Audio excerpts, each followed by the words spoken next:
really looks like, because what Donald Trump has in mind is a ballroom for billionaires, but the White House belongs to the American people, and they need to show people what it really will look like.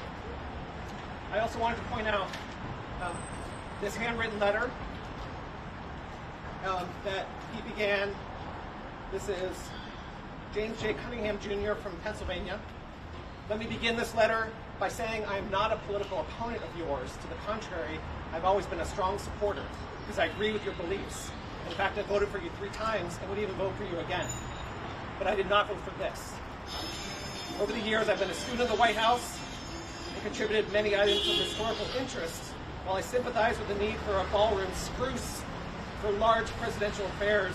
A project of this size would both serve the president and other branches in another location. So if Donald Trump wants to build a ballroom for billionaires, to have big, fancier events, and isn't comfortable using the existing White House, they should do it somewhere else. There are other spaces available.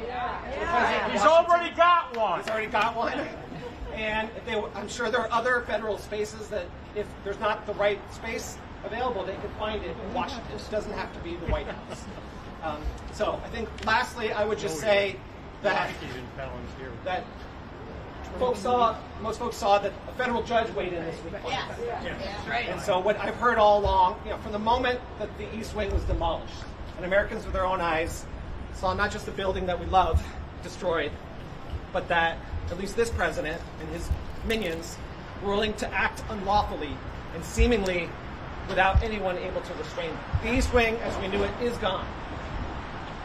But the federal judge this week, who was appointed by a Republican president, I would add, wrote in a 35-page opinion that I read with 18 exclamation points for emphasis, but in a very substantive legal analysis, after hearing all the arguments from the president's lawyers, that no person in this country is above the law, not even the president. That's right. Who the judge added is an occupant and the steward of the White House and not its owner. He's a squatter.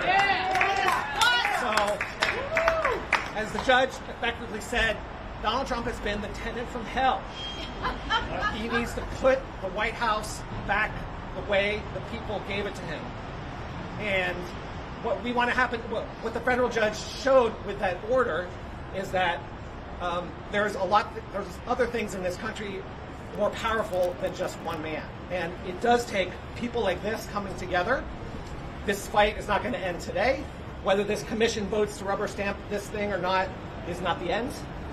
The judge's ruling is not the end. Congress needs to weigh in. And what this shows, I think more than anything, is that the White House, as a symbol of this country, is worth fighting for, and the American people are going to do it. That's so right.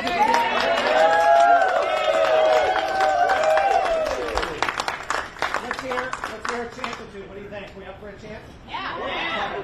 Let's hear stop corruption, stop construction, stop corruption, stop construction, stop corruption, stop construction, stop corruption, stop construction, stop corruption, stop construction.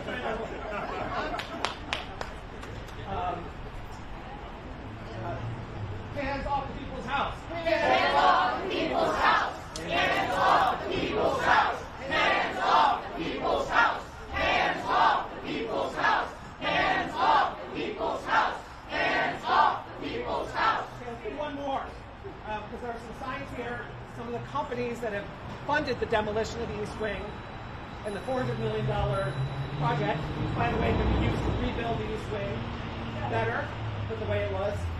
We've got listed here on signs. Ripple, a crypto company, has given $5 million to this one for us. Lockheed Martin, a defense contractor. Hundreds of millions. Meta, Facebook, gave $2 million. And so what that effectively is companies and others who want something or have gotten something from Donald Trump's administration paying them off. So I want us to chant, stop ballroom bribery. Stop ballroom bribery. Stop ballroom bribery. Stop ballroom bribery. Stop ballroom bribery. Stop ballroom bribery. Stop ballroom bribery. Thank you all for coming. Let's stay where you are for another 10 minutes, okay? Thank you. Thank you.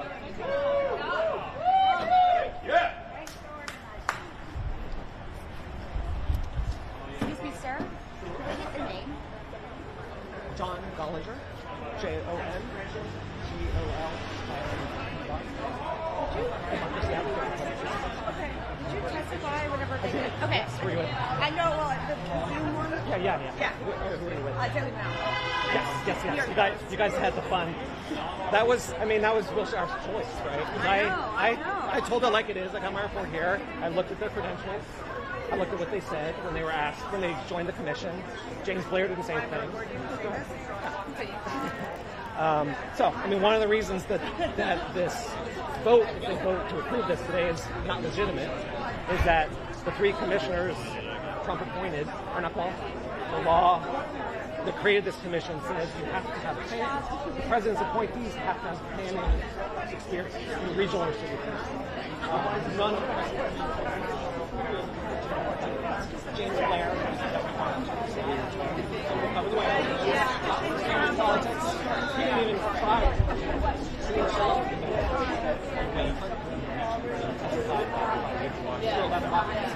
Will Sharp did make it. Just so people can see.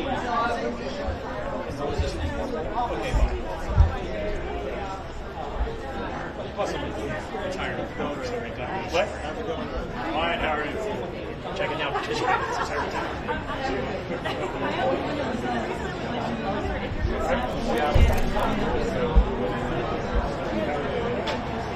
You talking about monitors?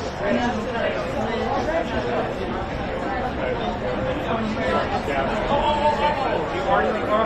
It's a sexual art. I was going to say that.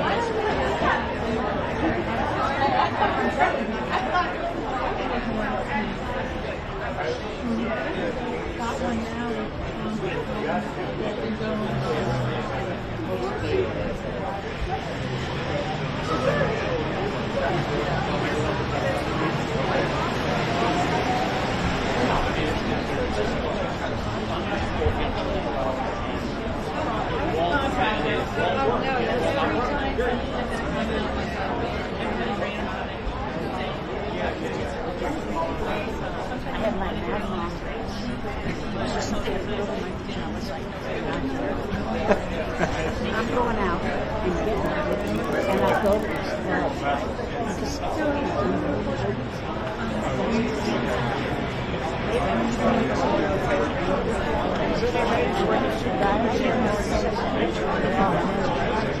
Because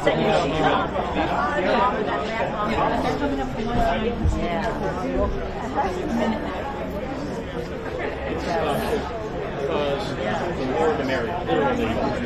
But there's very specific, and they didn't used to do that. In fact, it's killing since you've got the video. It's just like you're taking a photo with your iPhone and forget.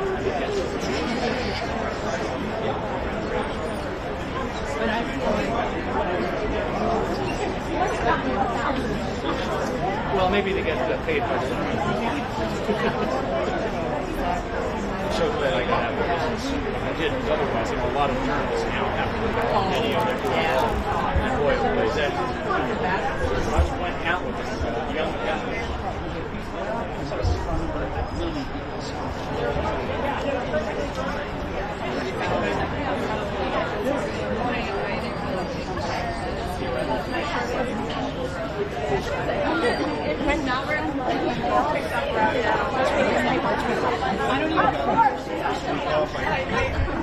I read out from probably 2016. Yesterday I went up to the store and I repurposed the sign from one of the other protests.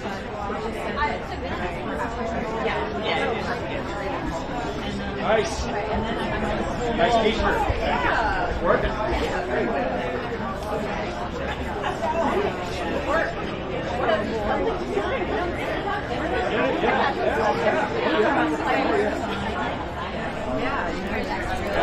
So my first demonstration was August 1963.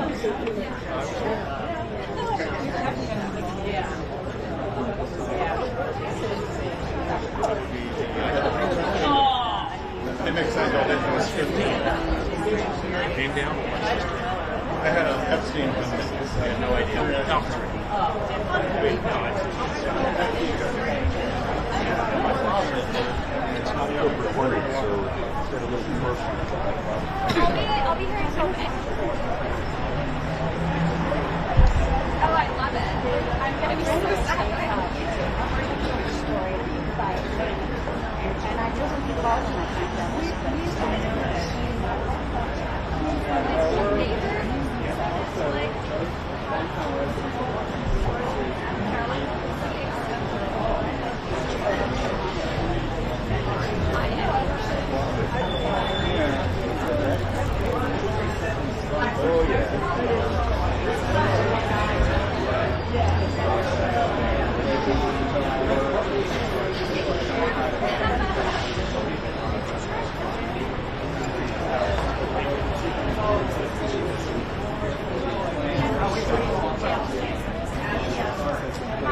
Right.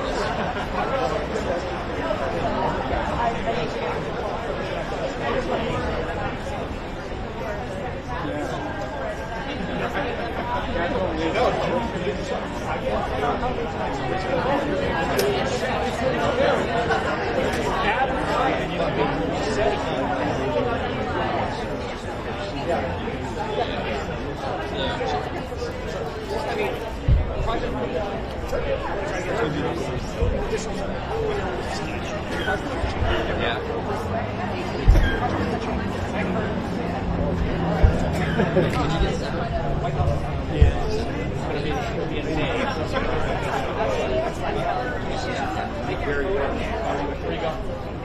guy who's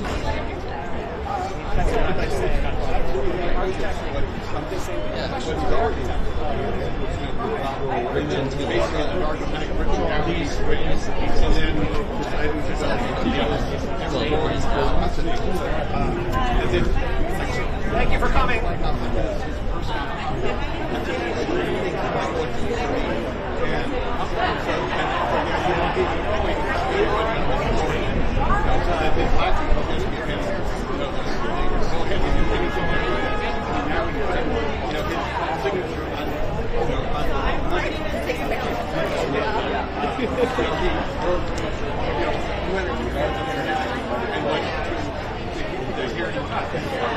Supreme Court. In order to try to that's his goal. Everything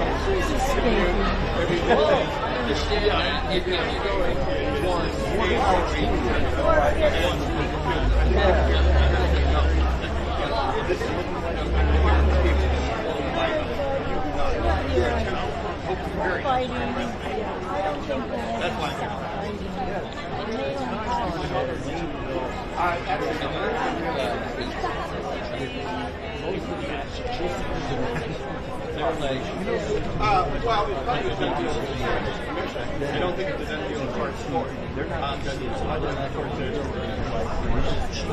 And with the Supreme Court, it sits at that level. It certainly didn't go well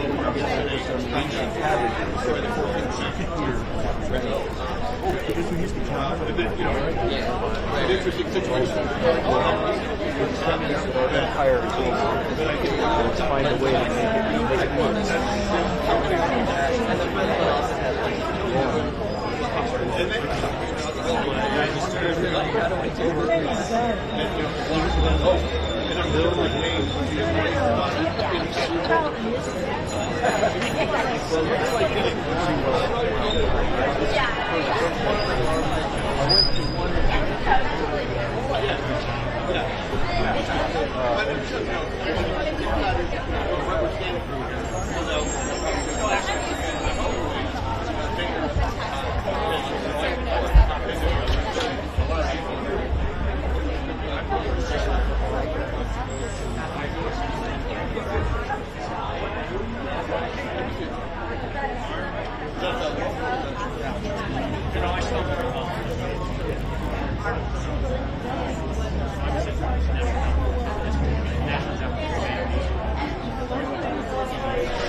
So that's how it happens.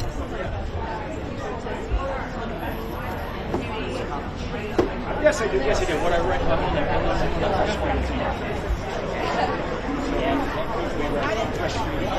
Oh, yes, right. I knew there was one more. Is that your dad? Oh, because you were handing him. That's your dad.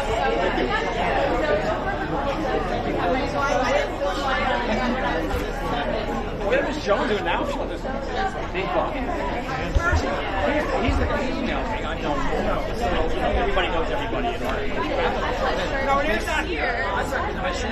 Theodore. And then they said, I want to hear Good job. Thank you. Yeah, great. 35,000. This is not in this stuff.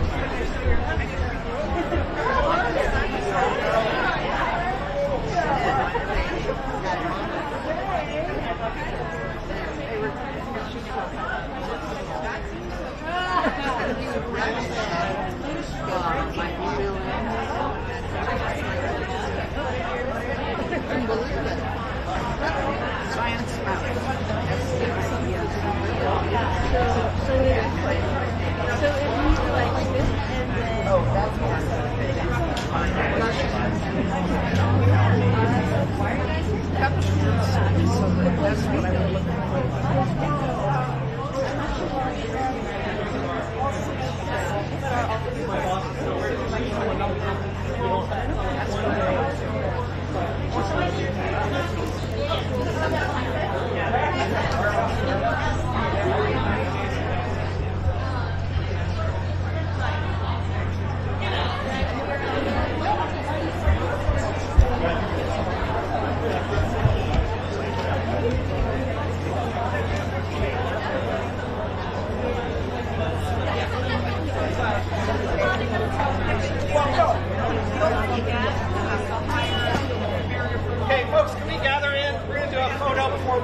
Yeah, maybe. Oh, I'm sorry. You guys.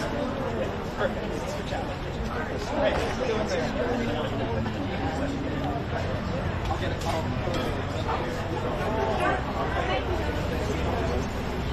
Hold the sign. Vote for Donald Trump so he can, when he sees this on his Truth Social.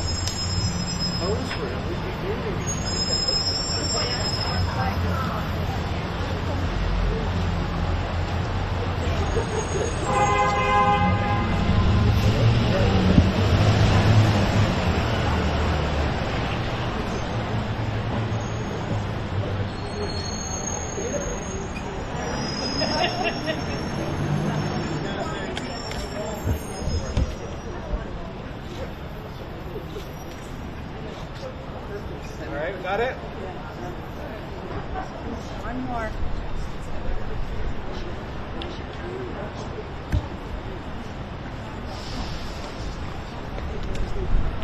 Oh, here it is.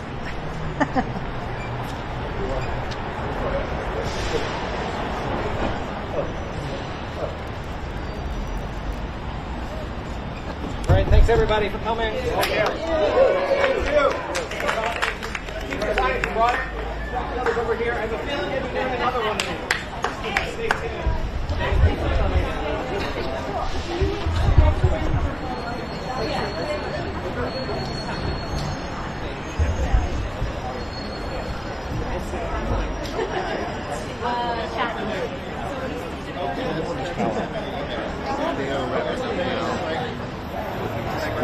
I hadn't heard anything about it.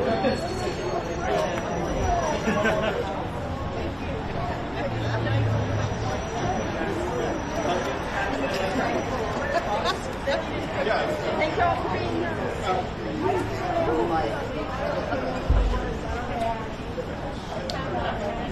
So you look kind of stern. Oh, that was in that. Yeah, okay.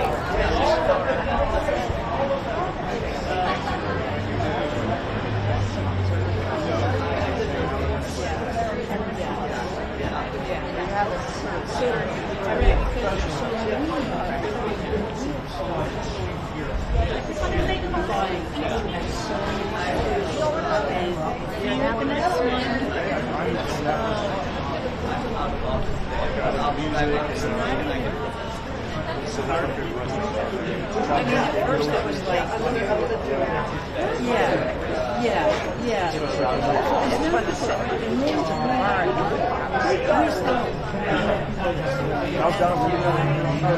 And Target. Well, there was, yeah, I have to take that right. Yeah. But we didn't watch the three years.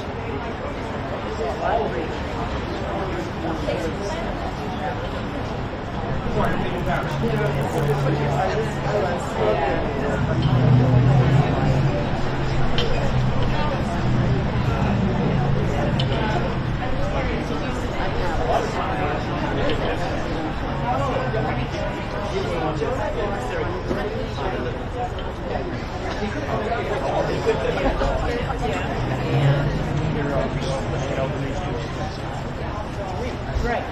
Here.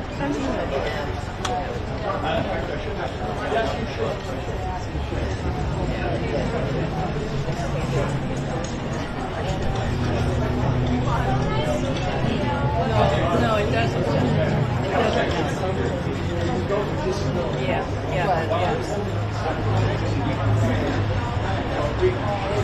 No, and I'm not joking at all. But what I don't understand, a lot of people don't understand more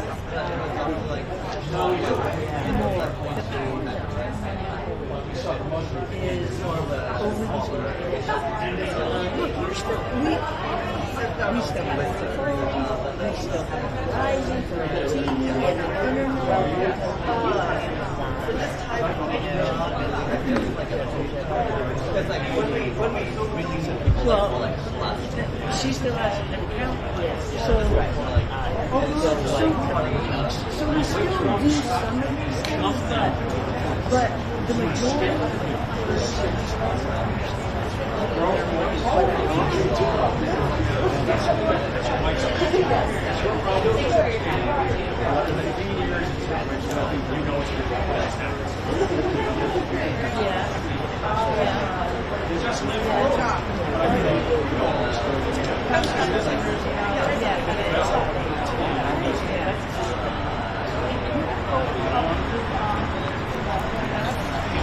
Okay.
Please keep standing by.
Please keep standing by.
Secretary Megan Hotel Cox, can you please say something so that we can test the audio? Yes, is the audio working now? Say something yes. Testing? We are good to go. We can please resume the proceedings. Thanks for your patience, everyone. Thank you. My chairman's report short. I'll be discussing the East Wing modernization issue on our agenda in more detail when we get there on the agenda. A couple housekeeping notes. I'd like to welcome Bob Solisas with the Department of War, serving in the department's ex officio seat here. He's joining us for our first meeting. We are very, very happy to have him. Welcome, Bob. We're looking forward to working with you. I'd also like to congratulate Commissioner Blair on the birth of his, I believe, fourth child on Monday. I think it really shows his dedication to the NCPC that he has abandoned his wife and large family to join us for what promises to be a barn burner of a meeting. I'd also like to report on a delegated item that I took action on this month. Certain authorities were delegated to me by the Commission on March 6, 2025. I approved the transfer of jurisdiction of lands earlier this month from the National Park Service to the District of Columbia Department of Transportation. The transferred issue is for 2 areas of land currently under the jurisdiction of NPS within Anacostia Park.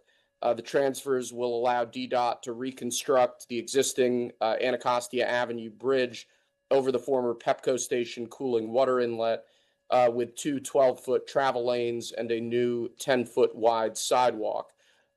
With that, we'll move on to agenda item 5, which is the report of the Executive Director, Marcel Acosta.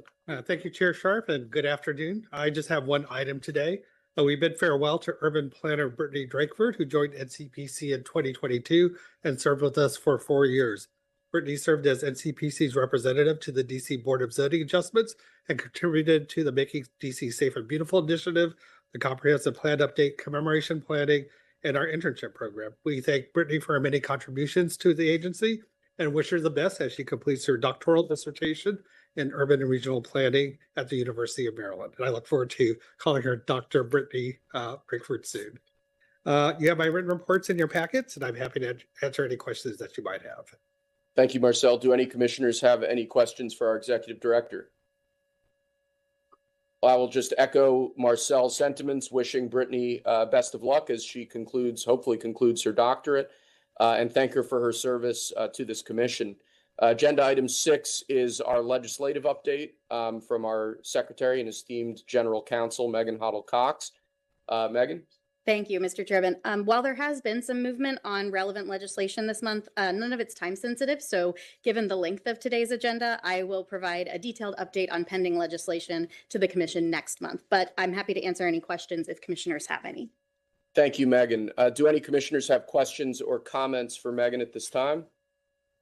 Seeing none, we'll proceed to agenda item 7, which is our unfinished business from our last meeting. You may recall that when we closed our last meeting in March, we had a pending motion on the floor, which was a motion to approve preliminary and final site and building plans for the East Wing modernization project.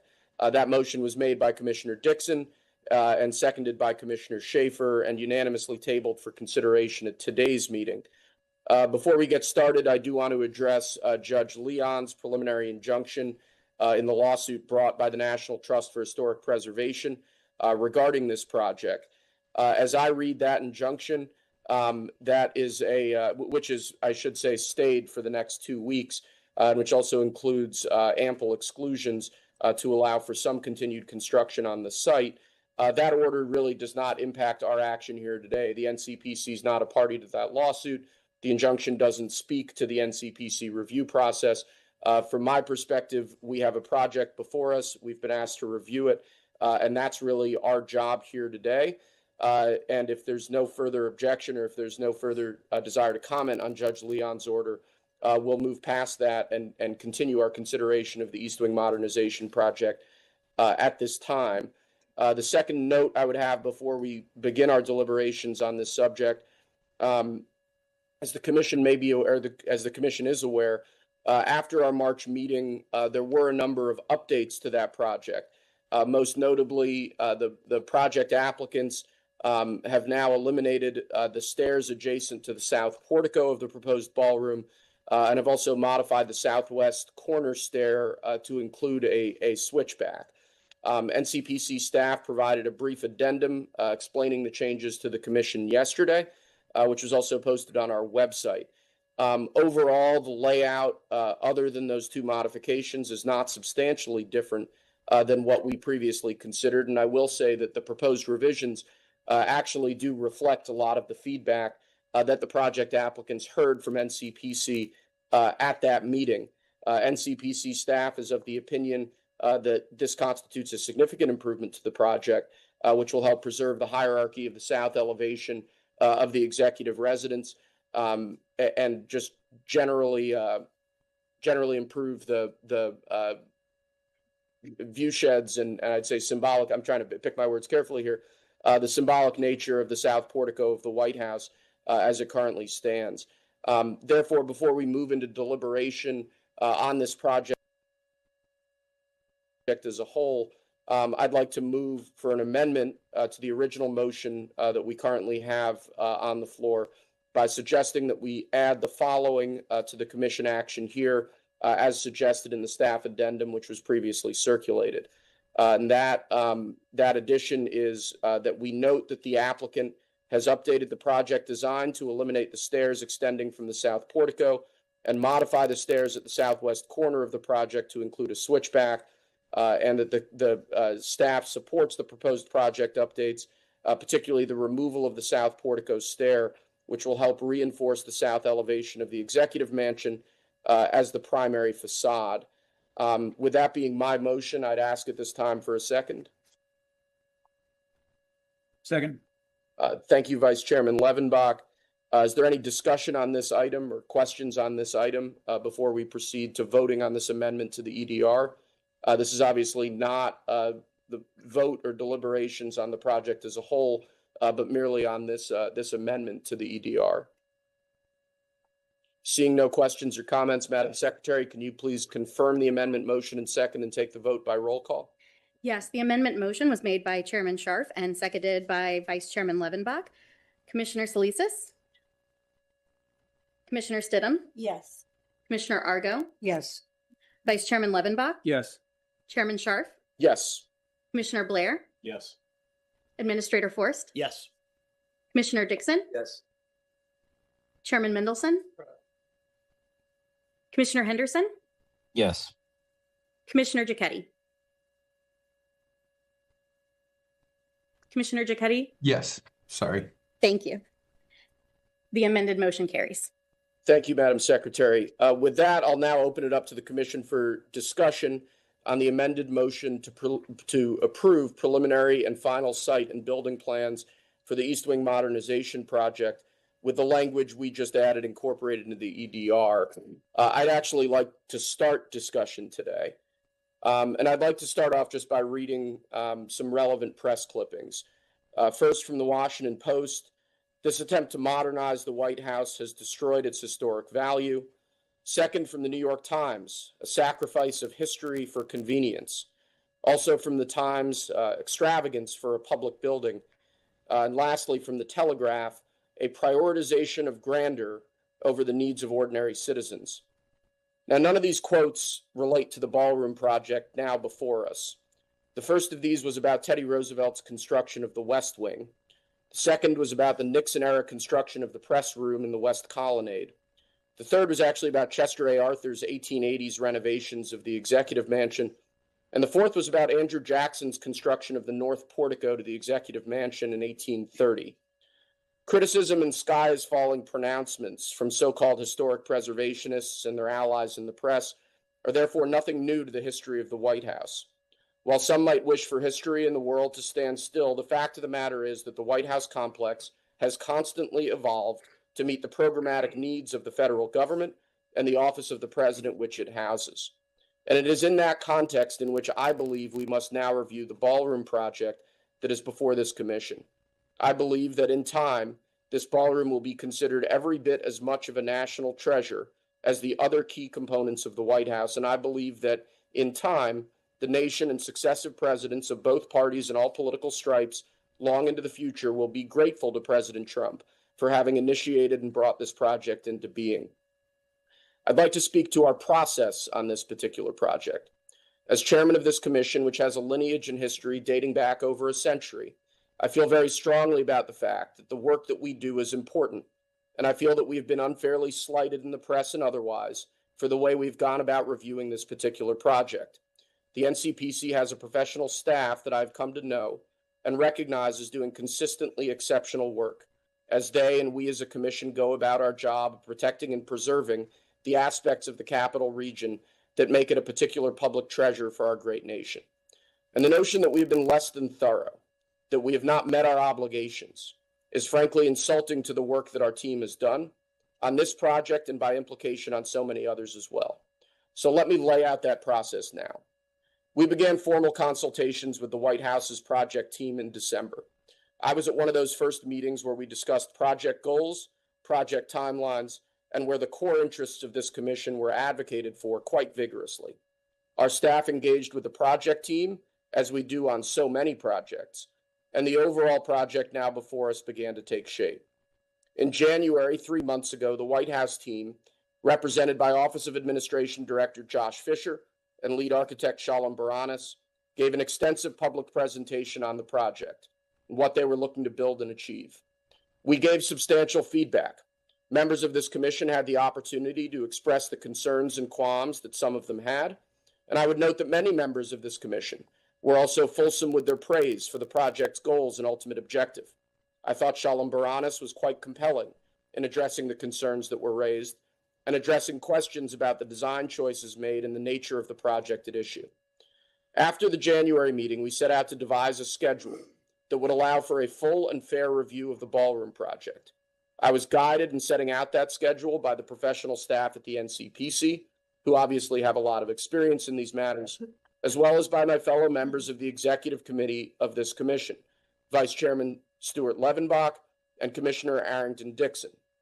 As our longest serving member, I leaned on Commissioner Dixon in particular for his views on what was appropriate, and we as a team ended up deferring to our staff's recommended review timeline, balancing the need and our desire for a comprehensive public comment period with our reciprocal desire to not unnecessarily hold up a priority project for our partners at the White House. Last month at our March meeting, the White House team presented again. We saw in many respects that our feedback had been heard and had an impact. The removal of the south pediment of the proposed ballroom was, for example, in my view, a great improvement on the original design that we had seen, reducing the massing of the proposed ballroom significantly and improving the coherence of the architecture of the new project with the executive mansion itself. The White House team was also very responsive to our stated concerns by showing, for example, that taking into account plantings in the tree line from the south, that the core public view of the iconic south facade of the executive mansion, the portico, the Truman balcony, etc., would remain largely unchanged and undiminished from crucial vantage points, and that the prominence of the north portico of the executive mansion was being preserved as well to the extent possible.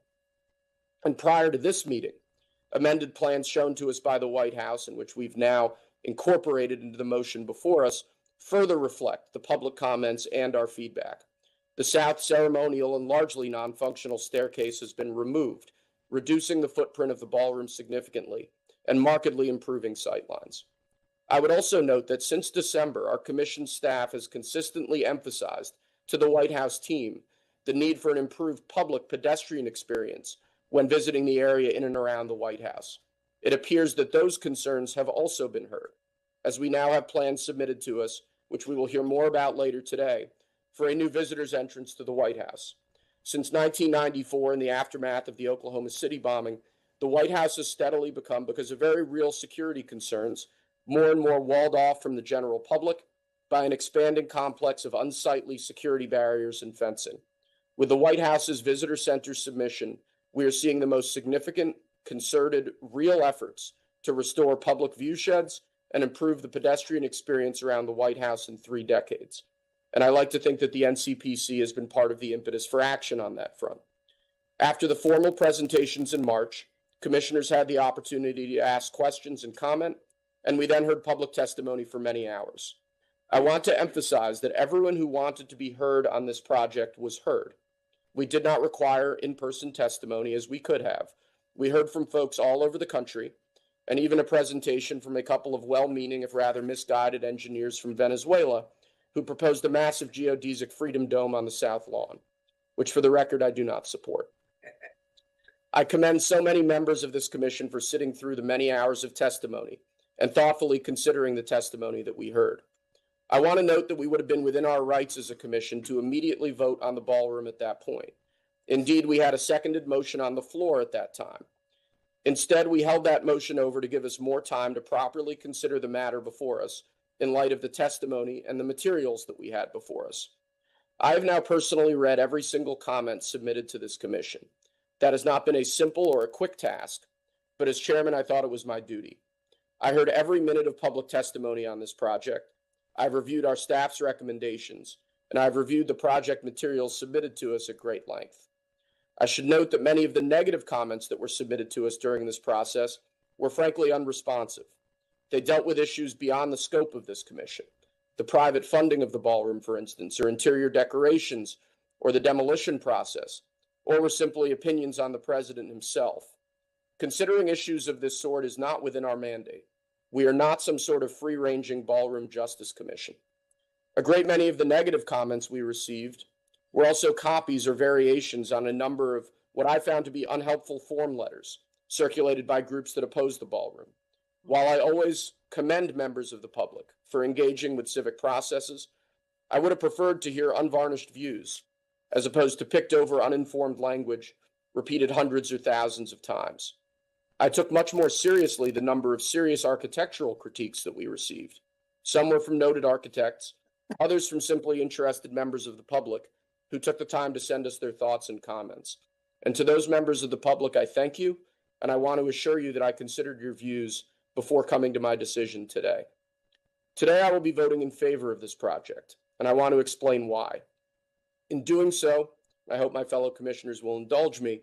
I think it would be instructive to discuss the actual architectural history of the White House and the White House complex in order to properly contextualize the project that we have before us. And in doing so, I believe that I will address many of the public and architectural concerns that we've received during this process. In 1792, President George Washington and then Secretary of State Thomas Jefferson launched a design competition to design what was then called the President's House. The submission that won out was that of James Hoban. It was inspired, many say, by Leinster House in Dublin, one of the greatest examples of 18th century Georgian architecture in Ireland, with Palladian elements particularly prominent. Design and construction did not end with Hoban, though, by a very long shot. And indeed, if you look at the White House today, it bears very little resemblance to the original Hoban design. Jefferson, who had criticized the White House previously as big enough for, quote, 2 emperors, 1 pope, and the Grand Lama in the bargain, on taking office actually quickly saw a need for expansion. He added colonnades to house various service spaces that would otherwise have been in outbuildings, significantly expanding the original footprint of the White House. Shortly thereafter, of course, the building was substantially burned to the ground by the British during the War of 1812, for which I've still not forgiven them, requiring total reconstruction.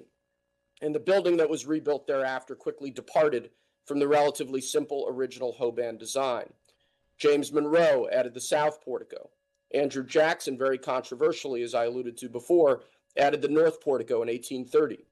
These 2 imposing classical design elements were roundly criticized for their cost and extravagance in their day, but are now perhaps the defining architectural features of the White House. Sprouting up next to the White House, of course, a short while later was the imposing edifice of the Treasury Building. Growing from a relatively small classical structure begun in 1836 to the massive 4 wings that it encompasses today by 1869, the Treasury grew to dwarf in footprint and massing the White House that it sat beside. During the same time period, the continued viability of the White House as the presidential residence and seat of government was repeatedly called into question for many reasons, but including the fact that it just simply wasn't big enough. Both before and after the Civil War, there were numerous proposals to move or to substantially rebuild the White House, but none of these were pursued. What occurred instead was simply sprawl. the complex started growing in a largely disorganized and ad hoc fashion. On the west side of the White House, for instance, connected to the West Colonnade, massive greenhouses and conservatories grew and grew and grew, until indeed several decades later, by the turn of the 20th century, their footprint rivaled the executive mansion, dwarfing any comparable structures on the east side of the building short of the Treasury, and were considered a vital and historic part of the White House complex. Indeed, as a side point, those who speak today about the historical symmetry of the White House as it relates to the ballroom proposal are essentially speaking about a fictional history of the building, not present since the very earliest days of our republic. The White House complex as a whole has never been symmetrical, since perhaps the 1830s, if even then. And then whether it was the burgeoning Treasury Department to one side or the greenhouse facilities on the other, the White House complex in its first century grew in fits and spurts, and it has continued to do so until the present day. Beginning in 1871, rising just to the west of the conservatories and greenhouses was a new massive addition to the complex. The State War and Navy building, now called the EEOB, dwarfs the White House, overtopping and literally overshadowing it. With little in the way of architectural coherence with the White House and Treasury, its Second Empire styling and design was roundly criticized. Mark Twain called it the ugliest building in America. Henry Adams called it an architectural insane asylum. Franklin Delano Roosevelt considered a near total redesign of its facade, as it was still reviled as an architectural atrocity in his time. Today, of course, views differ significantly, and most consider it to be quite beautiful, if somewhat discordant with the White House. By 1892, the White House complex was such a mess, and so clearly underbuilt given the demands of the presidency at that time, that Benjamin Harrison and his formidable wife Caroline proposed a total redesign of the complex, adding diagonal connectors on the east and west of the executive mansion, connecting to two massive halls on either side, equal in size to the executive mansion, that could contain office space, entertaining space, galleries for art and historical artifacts. This plan was never implemented, but it shows that certainly by 1892, the same arguments being made for the ballroom, the same needs being identified, were an issue for the presidency. Proceeding into the 20th century, we get Teddy Roosevelt, who demolished the half-century-old greenhouses and conservatories, drawing intense public ire in doing so, and threw up office space to the west of the West Colonnade, forming what is today the West Wing, or at least the roots of the West Wing. Roosevelt also built a small East Wing to serve as an entrance and cloakroom, which was later largely demolished in the 1940s before being rebuilt. The West Wing grew under Hoover, burned down, was rebuilt, and then FDR effectively tripled its size, adding 2 floors and what is now the Oval and Cabinet Suite to the south of the West Wing. FDR also added a swimming pool under the West Colonnade. Truman tore the entire White House interior down to its studs, substantially rebuilding it, and for good measure added the Truman balcony to the south facade, for which he was, of course, roundly condemned. Kennedy added the Situation Room complex, a large addition to the south of the West Wing. Nixon put a press room in where the swimming pool was, again drawing public condemnation. I could go on and on and on. My core point is that the White House is ever-changing, ever-evolving, to meet the programmatic needs of an ever-changing and evolving United States presidency. And any argument that relies on the idea that the White House is unchangeable, or should be unchangeable, flies in the face of the very history of the structure such critics claim they are trying to protect. And so we arrive at the latest project to be proposed as an addition to the White House, the ballroom to be built on the site of the old East Wing. Since at least the Harrison administration, and you could make the argument since the days of Andrew Jackson, there has been a recognized need for a large entertaining and event space on the White House complex. Modern presidents have accommodated this programmatic need for large events by erecting unsightly tents on the oft-swampy land of the South Lawn. Nobody can argue that this is a good idea or that it befits the presidency of the greatest and most powerful country that has ever existed in history. We've been told by the White House project team and by architect Shalom Baranas that they are looking to build a ballroom that can seat 1,000, while also accommodating the needs of the presidency: security, ingress, egress, room for various ceremonies, etc. We typically defer to applicants when they define their programmatic needs. That's as true for this project as it is for a parking garage or a cellular tower, or any number of other projects that regularly come before this commission. But I will note that the Washington Hilton seats over twice as many in its ballroom. 1,000 is not an unreasonable number programmatically, and not an unreasonable amount of space, especially given that presumably many events to be held there might have fewer people, but require space for entertainment, a dais for speeches, room for displays, and require substantial space for visiting dignitaries. The proposed ceiling is high, but I would think that a ballroom for the president, and indeed for the United States, for the most important civic events in our country, befits a high ceiling. Some of the architectural critiques we received have focused on the kitchen, which is currently to be at ground level. Some have suggested that if the kitchen were moved underground, the entire height of the structure could be reduced significantly. We've also been told, however, by the project team that subterranean construction is simply not possible, owing to other programmatic needs below grade. And I want to speak very carefully here. The president has spoken publicly to an extent about what is being built below the ballroom. And for obvious reasons, I will not go further than he has on the subject.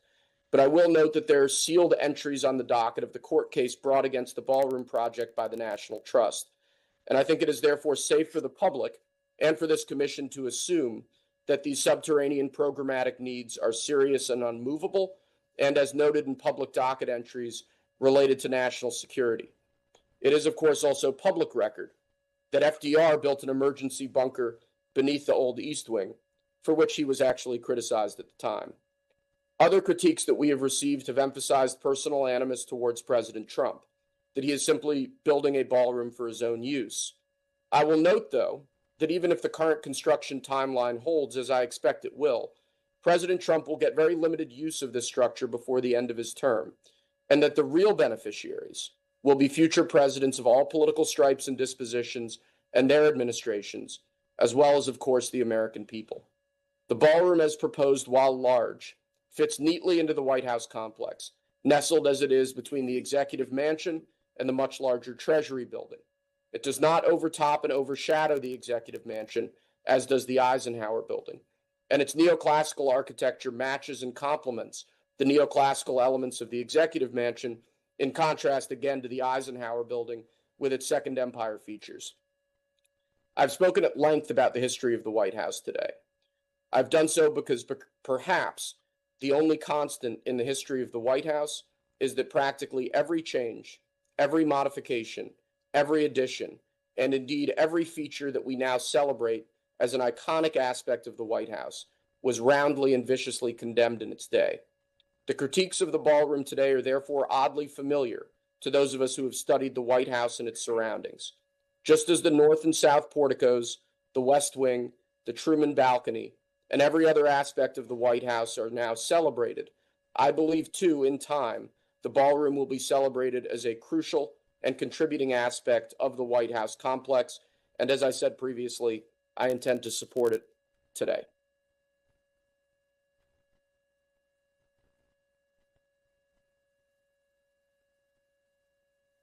Commissioner Blair. Thank you, Chairman. Well, how can I follow that? Now have a good history of the White House. I would just say, obviously, I think the team has worked very hard to make this a good and beautiful structure. I agree that the president will get very limited use. I think it's worth noting that the architect of this structure, who I think is here with us today, is a renowned architect that has contributed a lot to the city and region and has won countless awards for his work. I think his firm has received 250 or so awards over its 4 decades based on my research. And he can correct me if I'm wrong, it's probably more, including some of the most prestigious awards in architecture.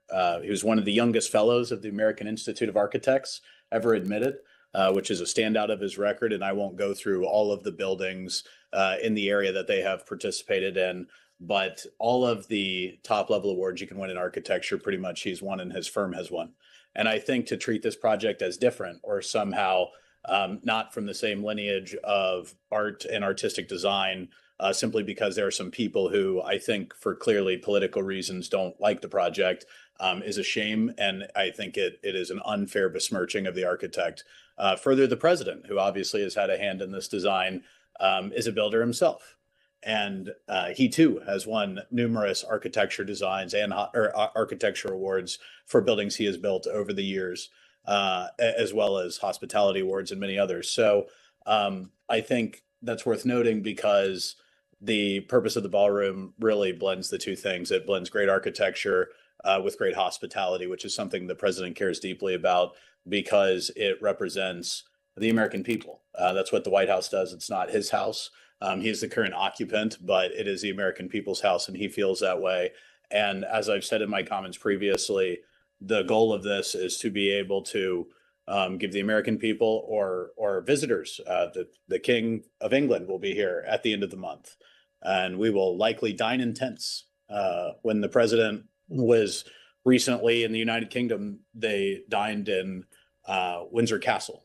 It's a little bit different. And, we would say that it is not fitting of the presidency or the White House to have to invite the king of our oldest ally and perhaps most loyal ally to come and eat in tents on the White House lawn. They deserve a better experience. I think that the public comment was well heard, despite the obvious campaigns that were, I would say, unserious in their critiques of the architecture of the project itself and more political in nature. I think all of the real feedback has been well considered. I think that perhaps we'll hear some differences today, but I think it's been well considered. I think it's clear that the team that has been on this project cares about what this commission thinks and has worked hard with it, as well as any project that has happened certainly during my time here, as any other team has. And so with that, I think we should all support this project. I will certainly be supporting this project, and I will yield further comment. Thank you, Commissioner Blair. Administrator Forrest. Thank you very much, Mr. Chairman, Mr. Vice Chairman, and our fellow commissioners. I think this project is absolutely appropriate and logical. We're all familiar with our president's constitutional roles, but our president is also the convener in chief of the United States and the most powerful in the world. Would we have done more with appropriately sized and framework space over the decades and centuries? I surely believe so. Until now, we've convened as we can, probably not convened as we should. That's world leaders, business leaders, athletic, scientific, technical. We've retained a notable, federally accomplished architect. We've sourced the capital 100% from private pay. The attention to detail, I think, seems exquisite. And we talk about an accelerated process. We all know things take as long as we let them. 97 days ago, when I was sworn in as the administrator of GSA, we launched Project 410. It's our North Star. It took 410 days to build the entirety of the Empire State Building. Things do take as long as we let them. I've every confidence this is going to be magnificent. We're going to wonder why we didn't do it earlier. So, Mr. Chairman, I'll also be supporting this with a firm yes. Thank you, Administrator Forrest. Commissioner Dixon. Mr. Chairman, I have no comments at this time. I'll pass. Thank you, Commissioner. Commissioner Mendelson. Thank you. So I'm going to start with a question, which I think is to Mr. Acosta. I received a note earlier today that some of the president's statements and renderings regarding the ballroom are not consistent with what we have before us today. I don't know if that's correct. Do you know? And is what we're voting on, is that what is binding or what the president has been speaking or describing? Sure. So I can answer that, Chairman Mendelson. The motion that the chairman gave at the beginning regarding the addendum to the EDR that was circulated to commissioners and posted on our website yesterday incorporates the updated design that had been shared and that we received the information on that from the project architect and applicant team. And so what is with the amended motion, assuming the motion passes the commission today, it would be the updated plans that have been circulated that the commission is approving. Regardless of public statements that might be somewhat different. The public statements by the president. What is before the commission to be approved is the updated plans that were shared. Okay. That includes the removal of the southern staircase, which you previously criticized, sir, and the addition of the southwest switchbacks there. Yes, no, I understand. I looked at it. I just wanted to understand clearly what the commission has before it. So I have a number of comments. I'm going to see if I can have these somewhat organized. The issue to me is not whether there should be a ballroom. And I think a lot of the comments here have been about whether there should be a ballroom. I don't think that's it. It's the design. And I don't think the issue is that, well, other changes to the White House have been criticized, and therefore the critiques here are not justified. I'm sure there've been a lot of other proposals for the White House that were in fact not adopted. What we have before us is this proposal, and whether this proposal is acceptable or the best it can be. I have previously spoken to the issue of time and consideration. I recognize that spending 2 years on a fence is an awful long time. And it does seem to me that it could happen more quickly. I'm looking at administrative force. On the other hand, we've had this for maybe 3 months. Our first discussion, I believe, was at the January meeting. And I think there's a lot of value to the iterative process. And we've not had that. I'm reminded of some testimony that was submitted. I'm going to paraphrase it. We don't have to choose between respecting our history for the American people and accommodating modern government's needs. In the case of the East Wing modernization project, we can do both. Doing both, however, requires time, and that we move deliberately, that we engage seriously with ideas offered by the tens of thousands of architects, planners, scholars, and patriotic citizens who've submitted comments. It is possible to build a 1,000-person ballroom that, unlike the plan currently under review, truly honors the iconic status, the primacy, and the historic significance of the People's House. Comments submitted show how this could be done. The resulting ballroom would be smaller, and it would hold 1,000 people for a seated dinner. It would be lower in height, and it would still accommodate the functions proposed in the current plan. It would respect the building's original architectural style, and by retaining the historic access along Pennsylvania Avenue between the Capitol and the White House, it would preserve the material representation of the symbolic connection between the legislative and executive branches in a nation committed to representative government and public accountability. This consultative process exists for a reason. To borrow words of U.S. Supreme Court Justice Gorsuch, words that U.S. Supreme Court Justice Gorsuch used to describe our legislative process, it enables us to tap the combined wisdom of many, not just that of a rushed process. So I had brought up, I think it was at the January or February meeting, concern about the demolition. It was pointed out that the NCPC's general counsel has said the NCPC does not have jurisdiction over reviewing demolition. I'm not going to argue that, but the fact that it was demolished atypically before plans were presented means that the iterative process was more fixed. I look at the EDR, I don't see any analysis of the square footage needs. I don't see any analysis of why the structure can't be lowered. We're told for security reasons, perhaps that's correct, but there's just no analysis. I think that we can have a ballroom. That, to me, that's not the issue. And I would also just note parenthetically that I think much of the criticism is because of who is the president. I don't think that's what's before, or I'll say that is not what is before us. But I do think that the height of the ballroom, when I asked that of the architect at the last meeting, I didn't get a persuasive answer that the height needed to be 40 feet. It could be 39, 38, 37, 36 feet. I didn't see the analysis of that. And to me, that's what is the issue here, is that this addition is, when I look at what was circulated yesterday, the addendum, I mean, it's just,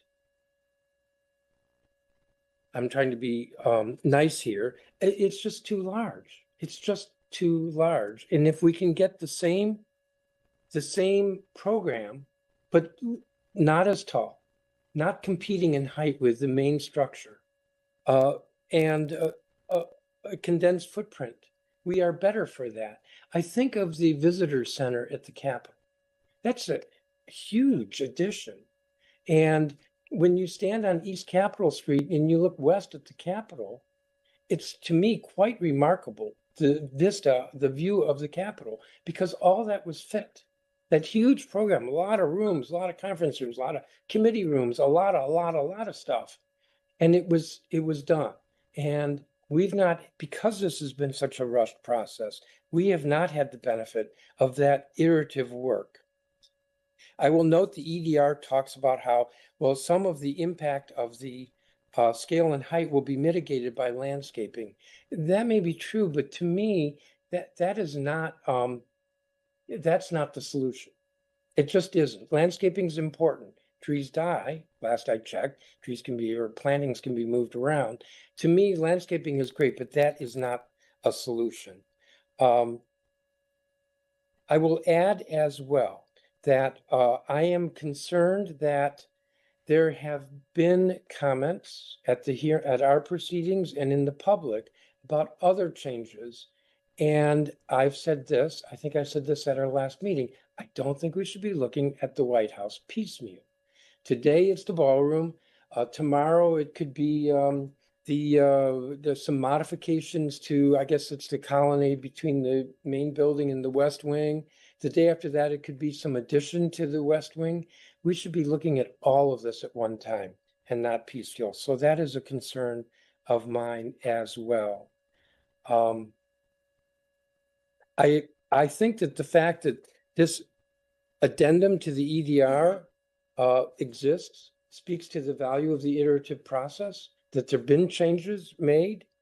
I don't think they're enough. I think that if we had more time, and I can't help but wonder, but that the court action, the injunction, even though it's been stayed, would give us more time, that we would be able to see even better improvements that still protect the program. That's not the issue for me, but have a addition that is more compatible. Thank you. Thank you, Commissioner Mendelson. Commissioner Henderson. I have no comments at this time. Thank you, Commissioner. Commissioner Giacchetti. I have no comments at this time either. Thank you. Thank you, Commissioner. Commissioner Cozart. We don't have Commissioner Cozart with us. Apologies. Commissioner Solisas. Thank you, Chairman. With the thorough work the NCPC staff has done and the improvements to the project I see today, and the important element that you made, Mr. Chairman, that the complex has to evolve. It has to evolve to meet the functioning of the administration in the White House.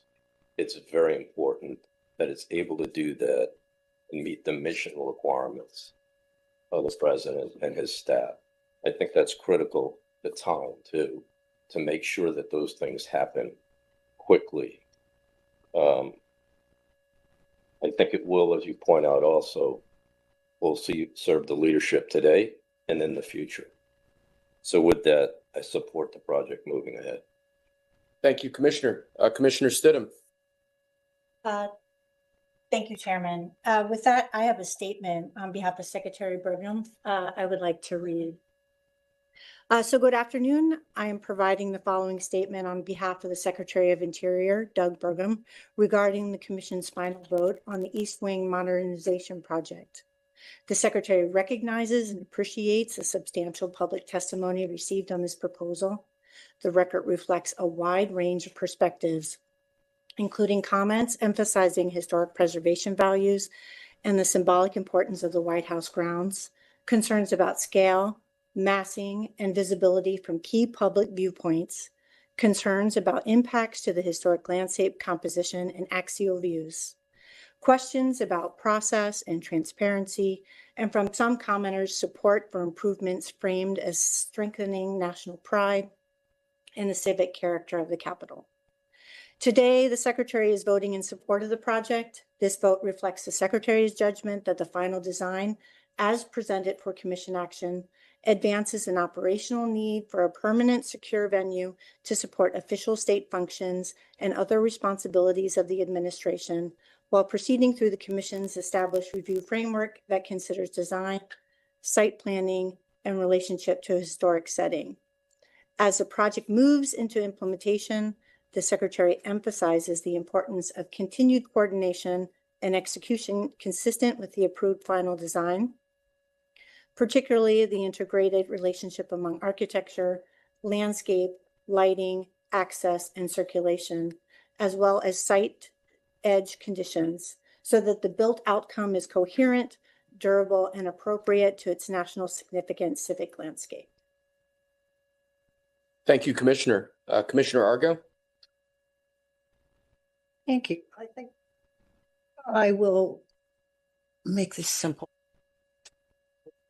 I'd like to align myself with Bill. With Commissioner Mendelson comments, which I thought were thoughtful, on point, and raised issues that we should be concerned about before what may be a rush to approve something this significant. Thank you. Thank you, Commissioner. Vice Chairman Levenbach? Well, thank you. First, I want to commend the chairman for the fascinating walk through history. And I think it's important because, you know, we work on public policy issues all the time, and a lot of times you evaluate it based on the circumstances of the moment. And it's important here to evaluate this through the arc of history. And so I thought that was very important context for us. So I want to say a couple of things. One is that I appreciate the level of public interest in this proposal. The White House belongs to the American people, and it's appropriate that changes to the grounds receive careful scrutiny from this commission. But before I turn to the proposal itself, I want to briefly just note the perspective that I bring to the discussion. So I started working in the Executive Office of the President in 2007 when I joined the White House Office of Management and Budget. So my office was in the new Executive Office building, which is across the street from the White House. I have now served in the Executive Office of the President for 3 presidencies. And so I have a lot of familiarity with that corner of town. And during those years, I've attended many events at the White House, holiday receptions, meetings. I've provided countless tours for friends and family. And most recently, I attended the Hanukkah reception. I discussed the crowding in my earlier remarks before this commission. And that brings me to the proposal before us. So our responsibility is to ensure that the White House campus can support the modern presidency while still respecting the history of the place. And it's clear from all my experiences at the White House that it is not suited to accommodate the large numbers of guests that are indoors. The building is extraordinary, but its ceremonial spaces were designed for a much smaller scale of events than the presidency hosts today. The gatherings are often held, as many people have discussed, under temporary structures on the South Lawn, and those events require generators, staging infrastructure, catering operations, portable restroom facilities for the guests, and these installations must be assembled, secured, removed repeatedly, often with damage to the grounds. The presidency has a ballroom. The only question is whether we continue building it temporarily each time, or do we do it once properly? I listened carefully to the public's concerns about the size of the modernized East Wing, and I think the critics failed to account for 2 important aspects. So first, the White House complex sits atop an extensive network of underground infrastructure and secure facilities that support the operations of the presidency. And those constraints can significantly limit where new construction can realistically occur and shape both the placement and the ability to develop below grade. So portions of the West Wing were able to be constructed below grade. I believe some parts are even 1 story below grade.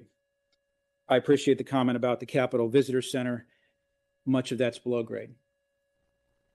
That type of excavation just is not capable, cannot be done in this particular location.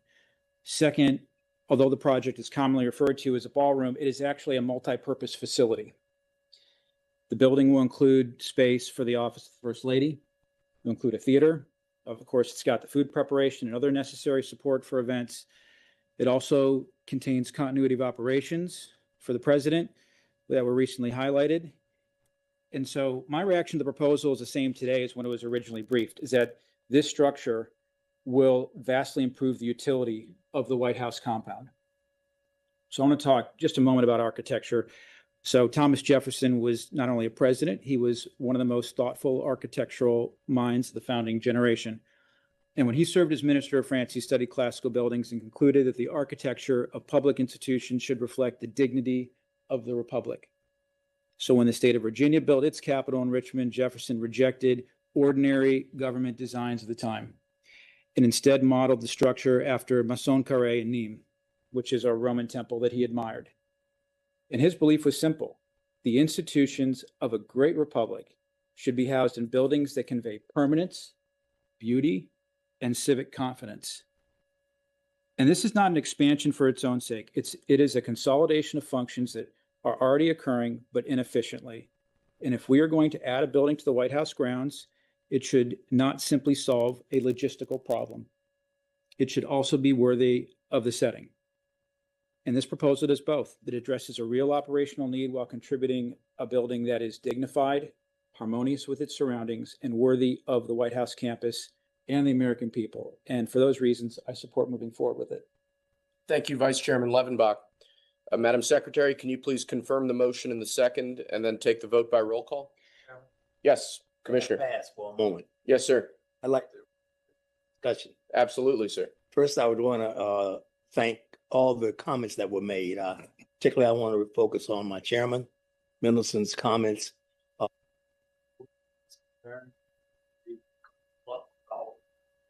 also am impressed with what you presented to us also, Mr. Chairman. You and I have had some dialogue about this issue for several weeks now. I, like you, have taken the time to look at and try to review all the comments, as many as I could at least, of the 39,000 we received. And clearly they have a leaning, and your evaluation was valid. And I appreciate that evaluation of them. I also want to associate myself with the comments of my other colleagues here. Obviously, they were well prepared, and the word should go back to President Trump that they represented him well. And they made very persuasive presentations, as would be expected. I've got three choices. I can vote no, I can vote yes, or I may want to take another position, which I've been encouraged to do and thought about doing, is to basically pass at this time. Rather than, as you and I discussed earlier, my vote to maybe say, no, I told you that a long time ago and gave you a document to support it, which I'm holding in my hand now, which I will keep for reference later. But at this point, I'd like to just suggest that I support a lot of the dialogue here. And we're going to move forward, I think.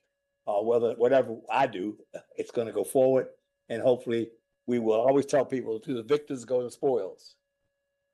So if we are, whoever's victorious in the future will be able to enjoy this building. And maybe some of us will be at the building enjoying it and looking back and say how it got to be what it is. Thank you, Mr. Chairman. Thank you, Commissioner. Do any other commissioners wish to be heard at this time? Hearing and seeing none, at this point, Madam Secretary, could you please confirm the motion in the second and then take the vote by roll call? Yes, the original motion was made by Commissioner Dixon and amended by Chairman Scharf. The original motion was seconded by Commissioner Schaefer and seconded as amended by Vice Chairman Levenbach. With that, Commissioner Solisas, Commissioner Stidham, Yes. Commissioner Argo, Present? Vice Chairman Levenbach, Yes. Chairman Scharf, Yes. Commissioner Blair, Yes. Administrator Forst, Yes. Commissioner Dixon, Present. Chairman Mendelson, No. Commissioner Henderson, Yes. Commissioner Giacchetti. Yes. Thank you. The motion passes. Thank you, Madam Secretary. With that, we'll move on to agenda item 8, which is the consent calendar. There is one item on this month's consent calendar. I see that our friends from the press don't want to stick around for the Arabian leopard exhibit. I'm very disappointed to see that, but understand, obviously. The only consent calendar item for approval is to approve comments on the draft area development plan and transportation management plan updates for the Naval Support Facility Suitland. Are there any questions or discussions on the consent calendar item from commissioners? Hearing and seeing none, we have a motion on the floor to approve the consent calendar. Do we have a second? Second. With a motion and a second, is there any desire to discuss this item? Hearing and seeing none, Madam Secretary, can you please confirm the motion and second and then take the vote by roll call? Yes, the motion was made by Commissioner Dixon and seconded by Commissioner Blair. Commissioner Solisas? Yes. Commissioner Stidham? Yes. Commissioner Argo? Present? Vice Chairman Levenbach? Yes. Chairman Sharp? Yes. Commissioner Blair? Yes. Administrator Forrest? Yes. Commissioner Dixon? Yes. Chairman Mendelson? Yes. Commissioner Henderson? Yes. Commissioner Giacchetti? Yes. Motion passes. Thank you, Madam Secretary. We have 6 items on our open session calendar for today. Agenda item 9A is a request to approve preliminary site and building plans for the new stadium at RFK campus. And I believe we have Laura Shipman, who's going to be presenting for NCPC.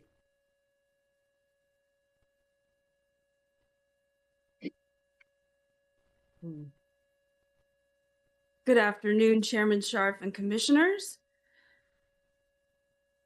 The District of Columbia's RFK Stadium Project Management Office, in partnership with the Washington Commanders, has submitted preliminary plans for a proposed new stadium and surrounding site improvements on the RFK Stadium campus located in Washington, D.C. At the preliminary review stage, the Commission is focused on whether the applicant addressed the comments made during concept review, general consistency with a comprehensive plan, and a range of building and site design topics, including view sheds, massing, landscape, circulation, and programming. As a reminder, the stadium site is in a prominent location positioned on axis with the U.S. Capitol and East Capitol Street near the banks of the Anacostia River. We will begin with the stadium and site design.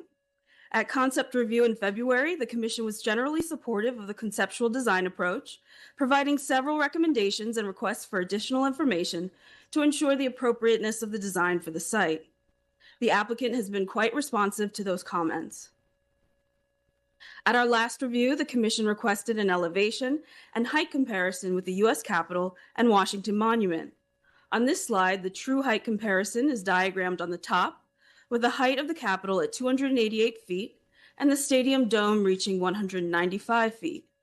The elevation above sea level comparison is on the bottom, showing the significant elevation change between the Capitol building and proposed stadium. I will also note that the district zoning administrator made the final determination that the project conforms with the Height of Buildings Act. As requested by the Commission, the applicant provided a rendering confirming the stadium roof form will maintain a view of the U.S. Capitol building dome and Washington Monument beyond, along the East Capitol Street axis from the Anacostia Hills. This is the previous west elevation from the February concept submission. And here is the current proposal. In particular, the columns and entry archway have been refined in the latest iteration. At concept review, the Commission requested further information regarding the proposed column spacing and recommended refinements to the column design to reflect historical precedents. In reference to classical fluted columns, 8 flutes are articulated at the base of each of the stadium's columns, blending into a solid roof support, symbolizing the 8 wards of the district united into one.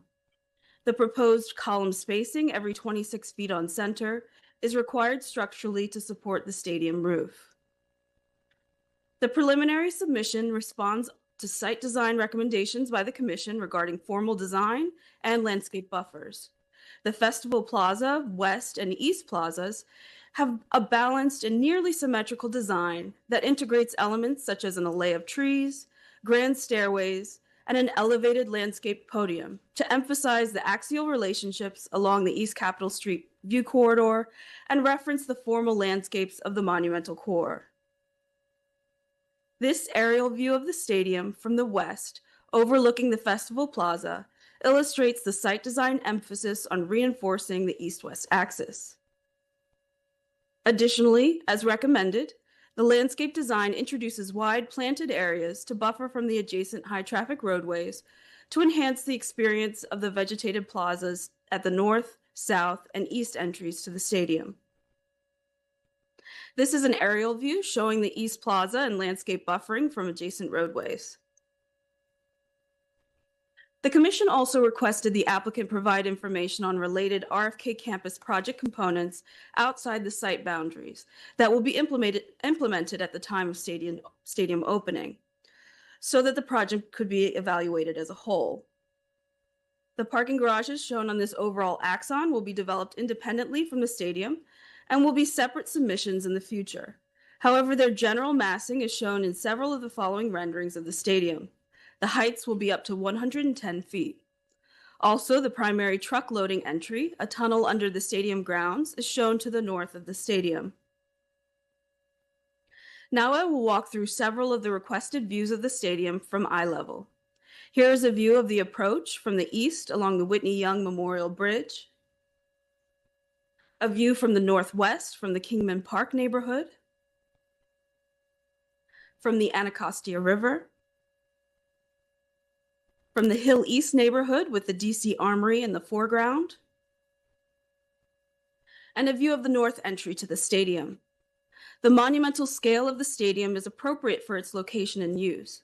However, on the north and south entries, the podium lowers to the ground, and the full and potentially imposing height of the colonnades can be experienced at these locations. Staff recommends the Commission encourage the applicant to continue to refine the north and south entries, which open to the surrounding neighborhoods, to ensure they are inviting and appropriately scaled within the context of the monumental design. And now I will walk through the requested views of the pedestrian arrival experience on game day. This shows the route from the Metro through Festival Plaza, another through the North Pedestrian Tunnel, and west of the stadium near the podium shops. At concept review, the Commission requested additional information on the proposed building program at street level and how these spaces will be designed to help activate the public realm. The applicant notes the building program may include a flagship retail team store, a museum, and food and beverage opportunities for year-round use. The open spaces around the stadium are also intended to be used outside of game days. This is a view of the Festival Plaza on a normal non-event day, and the West Plaza entry on a normal day, showing the shaded and vegetated ramps, seating, and stairs. The comprehensive plan visitors and commemoration element encourages projects to ensure accessibility to visitor attractions for all users, along with well-designed and coordinated signage and wayfinding tools.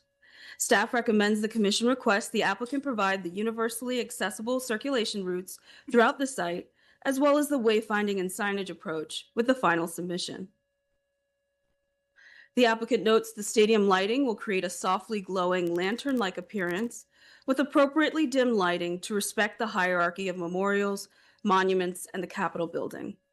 To confirm alignment with comprehensive plan policies, staff recommends the Commission request the applicant submit the proposed exterior lighting levels in comparison to the U.S. Capitol building and Washington Monument, and the type, locations, size, and design of planned stadium exterior graphics, such as significant signage, display screens, and projections. Perimeter security will include temporary crowd control elements such as retractable bollards and fencing. Permanent vehicle barriers and pedestrian security barriers will also be integrated into the site. Staff recommends the Commission request additional location information and design details in the final submission for the permanent perimeter security elements such as bollards and barriers. As the design is developed, the form and materials of the permanent perimeter security elements should complement the architectural and landscape character of the stadium grounds as guided by urban design element policy. The preliminary submission includes additional information regarding tree preservation and replacement. According to the applicant, most of the existing trees on site are in poor or declining condition, and these compromised trees will be removed with the exception of the alley of healthy trees west of the stadium in the Festival Plaza and north of the stadium along C Street Northeast. 2 large elm trees, which are heritage trees, will be relocated within the Festival Plaza. The applicant plans to meet the district's project requirements regarding tree preservation and replacement, and to generally conform with the intent of policies in the Comprehensive Plan Federal Environment element. As recommended by the Commission, the general planting palette includes species native to the region and select species supportive of pollinators in accordance with policies in the Federal Environment element. Remaining site design information requested for final submission includes further details on planned stormwater management facilities that will be visible to the public and kiosks and pavilions proposed around the stadium grounds. And now we will focus on the additional information provided regarding circulation and parking. As noted in the last review, the existing pedestrian and bicycle infrastructure surrounding the stadium will be improved and expanded to encourage active modes. Public transportation improvements, either planned or currently being studied, include improved access to and capacity at the Stadium Armory Metro Rail Station and enhanced bus service or bus rapid transit. The applicant notes that the site plan does not preclude a second Metro Rail station if provided by WMATA in the future, though the plan is not dependent on this second station to manage capacity. Transportation demand management measures are also being explored to encourage staggered arrivals and departures and the use of alternative modes of transportation. In terms of street network at stadium opening, the existing curvilinear high-speed roadway network is planned to be replaced with an urban grid of 2-way streets shown in green. The aim is for roadways to have sidewalks with buffers and planter zones to improve pedestrian connectivity where feasible. A secondary network of streets shown in blue serves the parking garages and service parking lots to foster efficient ingress and egress.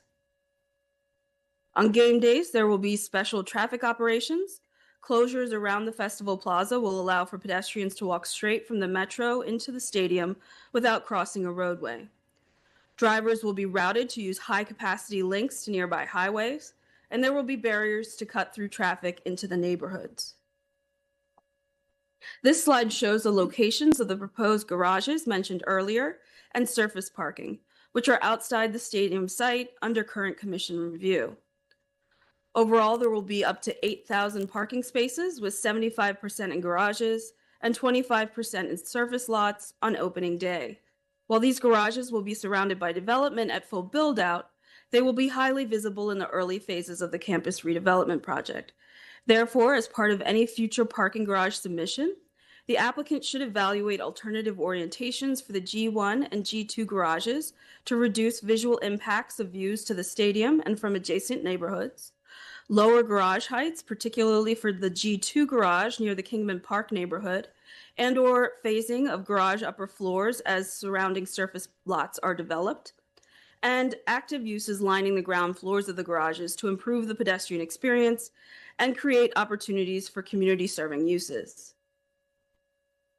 This shows the proposed loading routes.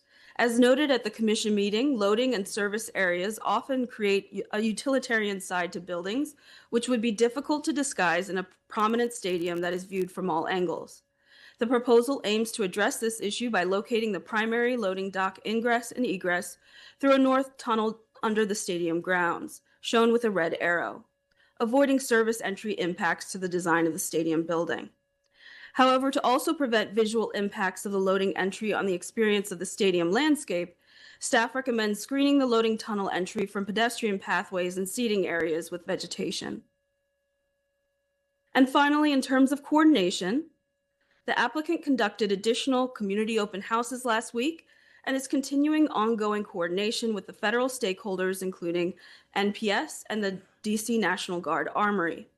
As the stadium project is developed, staff supports the continuation of the district's robust outreach efforts and recommends further analysis and mitigation of potential event noise and nuisance impacts on surrounding neighborhoods. With that, staff recommends the commission approve preliminary plans for a proposed new stadium and surrounding site improvements on the RFK Memorial Stadium campus, with the comments highlighted throughout my presentation and listed on the following following slides. And that concludes my presentation. Members of the applicant team from the district, commanders, and design firm HKS are also available to respond to any questions from the commission. Thank you. Thank you, Laura. Do members of the design team wish to be heard, or are they just They're just available to answer questions. Okay. In that case, do any commissioners have questions for Laura or for the applicant team at this time? Yes, ma'am. Could you correct it? I think it's slide 33. And I think this is more for the applicant team. But you may also be able to answer this. So I gather from the slide, this is day one operation, right? The stadium is constructed, there's surface parking. Are these parking decks installed? Are they there on day one? Yes, that's what is proposed here, but the applicant has additional information.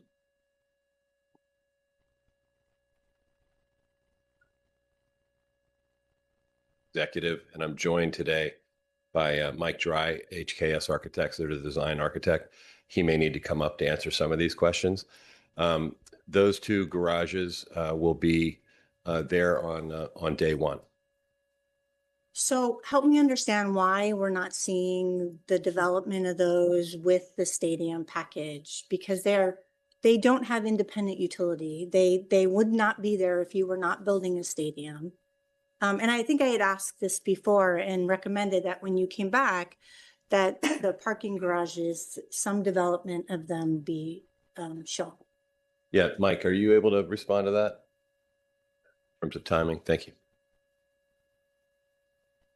Sure. As you may be aware, the master plan is occurring around the districts currently. So those parking garages, we've looked at them from a sizing standpoint and where they generally need to go. We've studied them very closely in terms of how in and get out of the complex to be supportive of the overall master planning process. We have not looked at the design of those. They're preparing an RFP for those to design the actual parking garages currently. One of the biggest things that we looked at is where to put them to deconflict them with people, try to keep them as away from people as much as possible.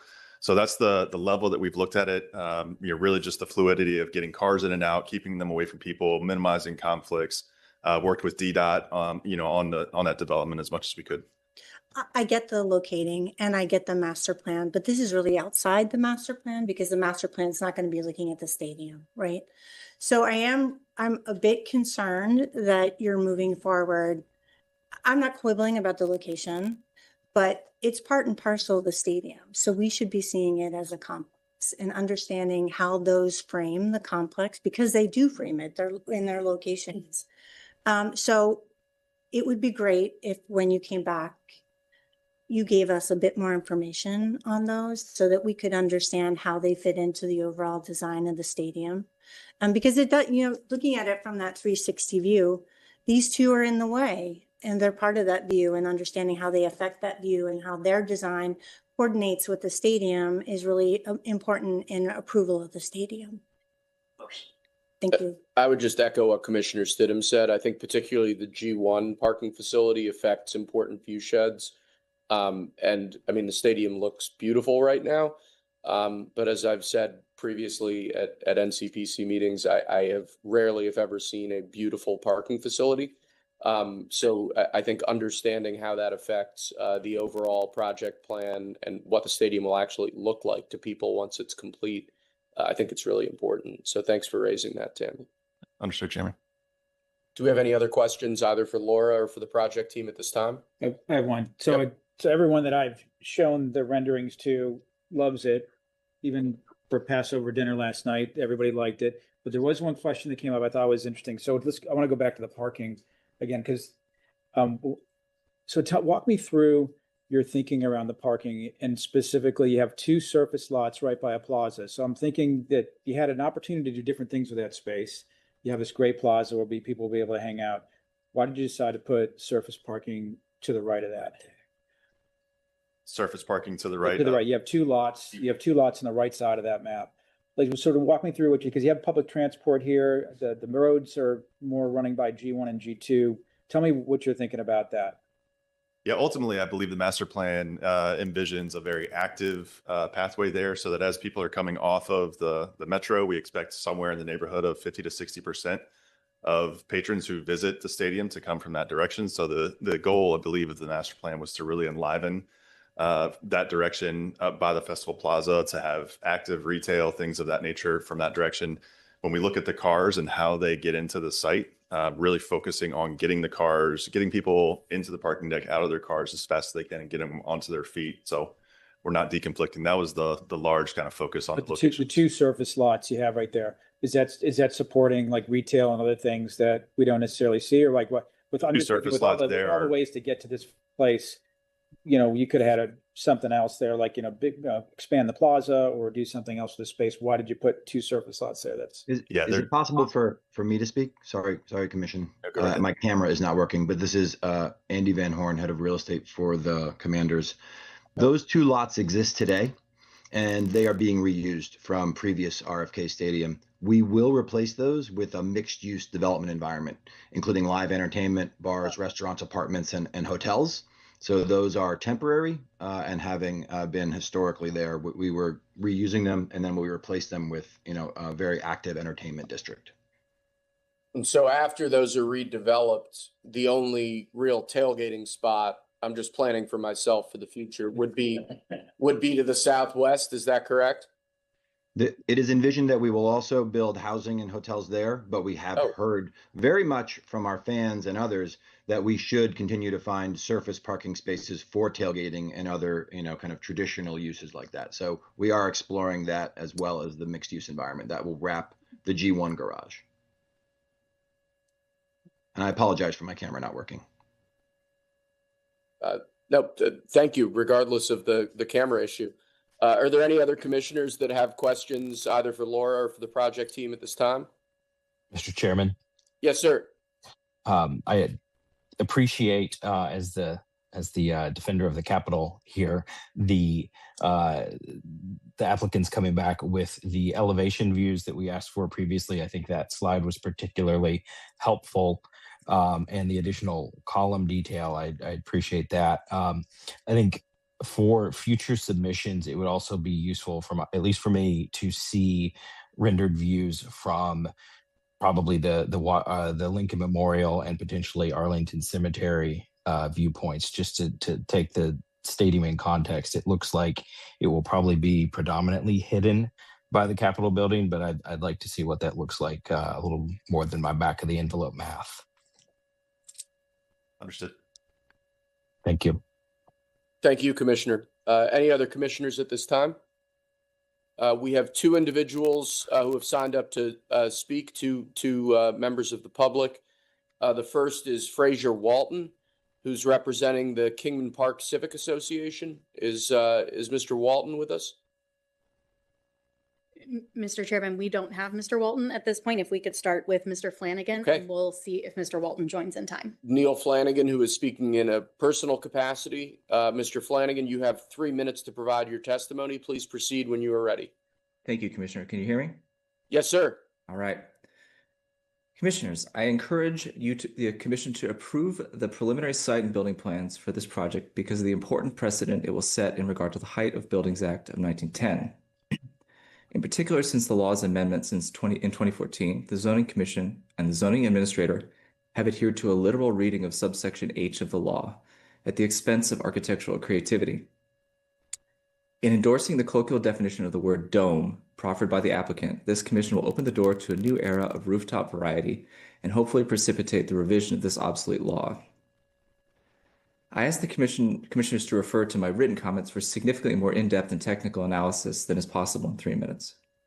But to summarize, if the zoning administrator's determination were challenged in court, I am skeptical that a judge would find their argument persuasive. The striking lightweight roof proposed is not a dome in a structural sense. It is instead a hyperbolic paraboloid, or hypar. As the applicant admits, a hypar's mechanism of balance is one of balancing loads, but balancing loads is fundamentally different from a dome. In a nutshell, a dome is a way of spanning space by balancing compression loads against each other, and the hypar is a way of balancing tension loads against each other to cover a space. These lead to profoundly different geometries, as you can see in the renderings, particularly with where the high point of the structure is located. Historically, the Zoning Commission and the Zoning Administrator have rejected colloquial interpretations of the word dome, and I particularly point to Zoning Case 0813. The Zoning Administrator invokes Merriam-Webster's dictionary to permit a loose interpretation of the word dome, but a court may find this argument unpersuasive. The DC zoning regulations do refer all undefined words to Webster's unabridged dictionary but for the purposes of zoning decisions. However, the question of conformance to the Hyde Act of 1910 is not a zoning question, and the delegation to the mayor is not through the same law as the zoning regulations are promulgated. The commission and any courts may be asked to review its decision-making must instead consider whether the text of the law treats the word dome as a term of art within the architecture and engineering fields. Approval of this project, if it is not overturned in court, would dramatically widen the range of what is permitted to be constructed on the roofs of buildings, including structures shaped like human heads or large pyramids, both of which are definitions are provided for the words dome and spire. I think all of DC should welcome this change, and I believe this is a healthy endorsement of DC's autonomy in the face of increasing federal intervention. Thank you. Thank you, Mr. Flanagan. Is Mr. Walton now with us? No. Do any members of the commission have any questions? I guess that's then just for Mr. Flanagan. Looks like he may have already left us. Hearing none, that concludes public testimony for today. Thank you for being here, sir. That was, as a fan of the Height of Buildings Act and its storied history, that was quite fascinating. And with that, is there a motion to approve preliminary site and building plans for the new stadium at RFK campus? So moved. Hearing a motion, is there a second? Second. Thank you, commissioners. I'll now open it up to the commission for discussion, and I will start deliberations with Commissioner Cozart. Good afternoon. Really appreciate, as always, the work of our staff around this project. It has continued to be a collaboration with the district and our federal partners. Really appreciate the movement forward and all the efforts of the Park Service as we've moved forward with our work. We've had some really good meetings related to the master plan in the past couple of weeks. A lot of great comments about the integration of the surrounding campus with the stadium and the plans for the stadium and associated uses. And so a lot of good progress and momentum moving forward. The one thing that I would say about the master plan is that the kind of ideas behind kind of boundaries are ones for us to keep in mind, really understanding that while parts of the campus are going to move forward more quickly than other parts, they are all related to one another, and we've enjoyed a collaborative effort as Director Hanlon has shared with the team as we think about the master plan and moving forward. That collaborative effort certainly extends to the broader community as well, and also district agency partners. So just really pleased about the milestone and moving forward that we have today in front of us as a commission, and also appreciate the comments of fellow commissioners to refine this work, and note that we're taking notes on any of the design ideas that come out of this that can influence the broader master plan for the entire campus. Excuse me. Thank you, Commissioner. Commissioner Solisas? Getting ready for the meeting. That was the first time I've seen it. The presentation was great, really impressive. I hope it brings more wins to the commanders. A notion I'm sure that is echoed by all the members of this commission. Commissioner Stidham. I truly second that. Thank you.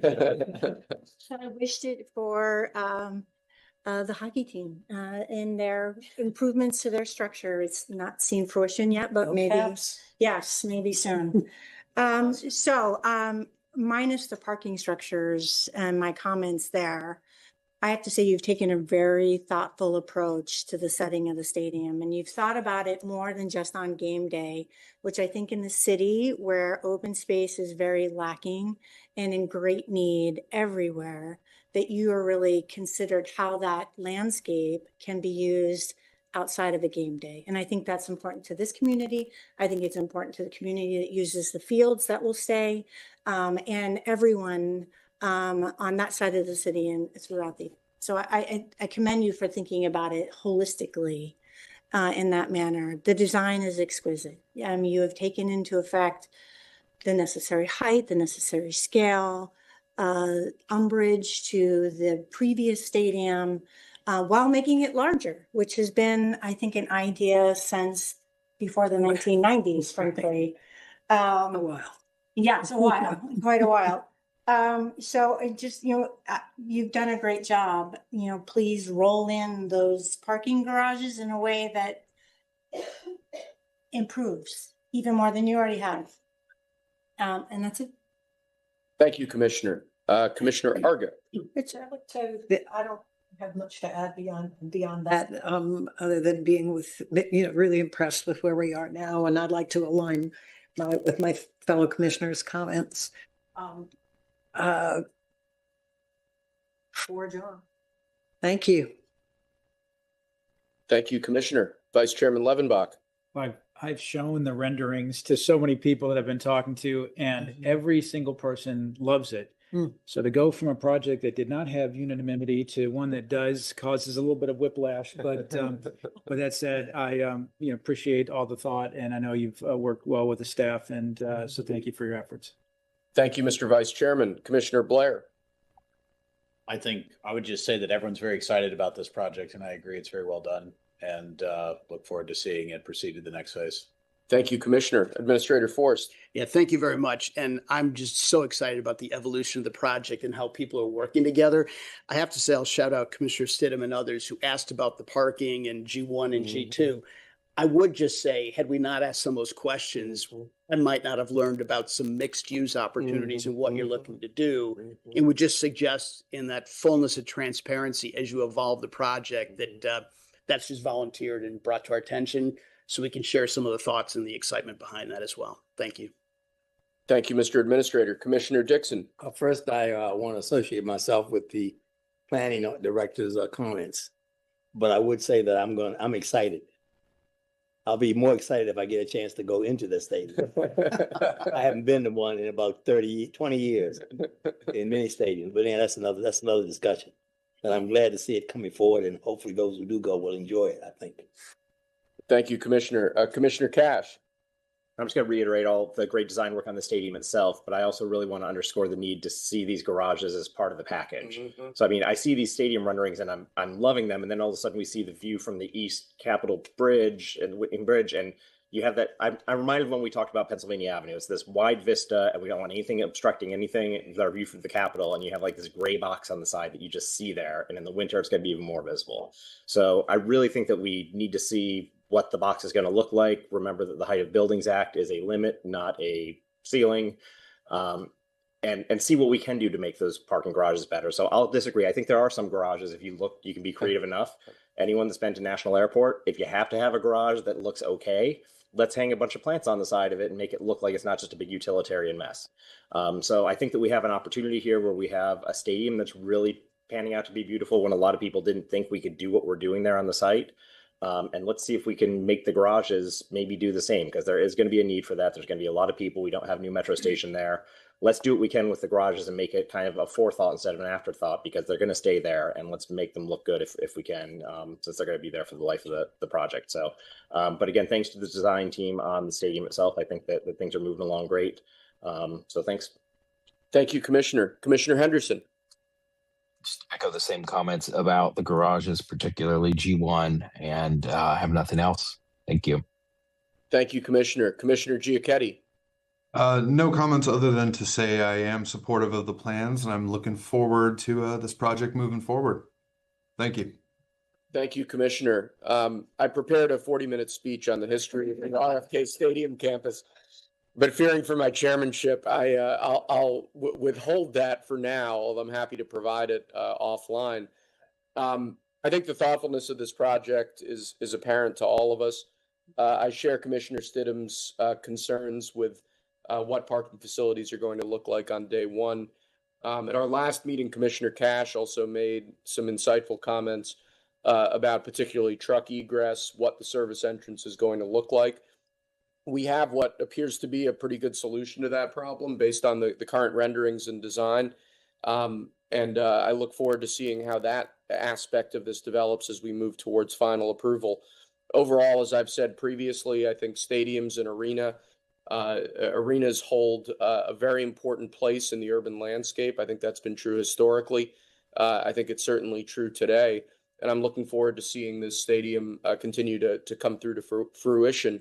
I like the colonnade a lot. I'd like to see more on the lighting plan, particularly on when the stadium both is in use and not in use. But other than that, I enthusiastically support bringing this through for preliminary approval today. And as always, I'd like to thank Laura, our team here at NCPC, and also the project team and HKS for their attention to this project. And that's really all I have to say. Are there any further comments or questions on this project? Mr. Chairman, the witness who was not able to make it has just joined. If you are open to hearing from him, I think we should. I think we should do that. Mr. Walton, can you hear me?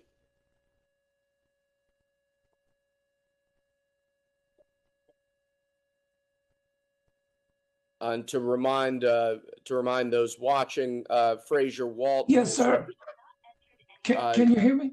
We can hear you, sir. And my understanding is that you're representing the Kingman Park Civic Association, and we will give you 5 minutes to present your testimony.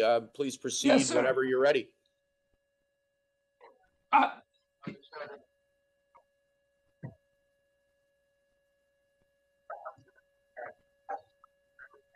Mr. Walton? Thank you very much. Yes, sir. My name is Fraser Walton, and I'm with the Kingman Park Civic Association, which is directly. Yes, can you hear me? We can hear you, sir. Okay.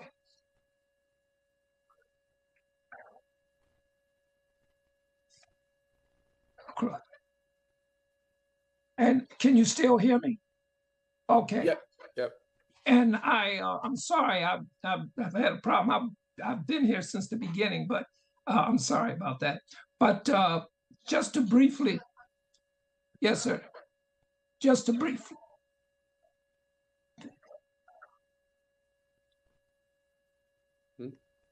But I just wanted to say that as a historic district, the neighborhood sits adjacent to the stadium. We've been here for the last 98 years, and we are clear.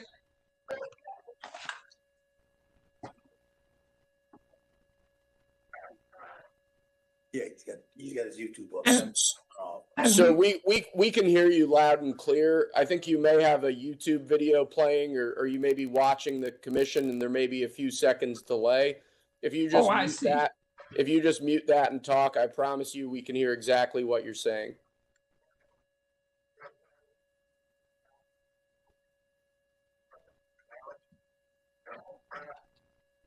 I hope that was the right advice. Yeah, right.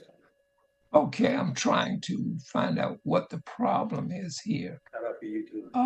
But at any rate, just to quickly, I don't want to hold you up. We clearly oppose. We strongly supported the construction of the stadium. However, we oppose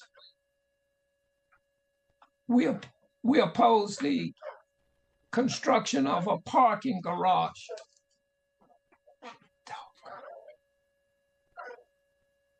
The construction of a parking garage. And we oppose them because of the proximity to the neighborhood. Years ago, we had the highest rate of cancer in the city. And that was due to the fact that of the parking at RFK Stadium.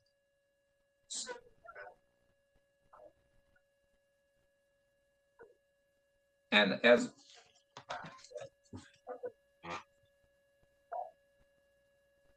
what we're suggesting is that that we have an alternative, and the alternative would be that you not build these massive parking garages, multi-level garages, and that we focus on increasing the size of the Stadium Armory Metro site.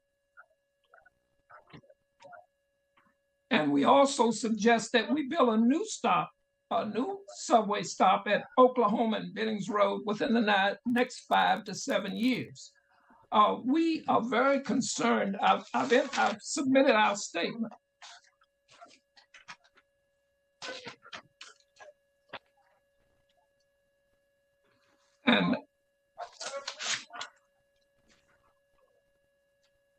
And we have thousands of children, schools nearby, the playground, the golf course. The traffic would be terrific along there with these gangs as they were for the last 60 years. So 295 and 395 and the Wilson Bridge would be overwhelmed with traffic. So for that reason, I'm sorry about the echo, but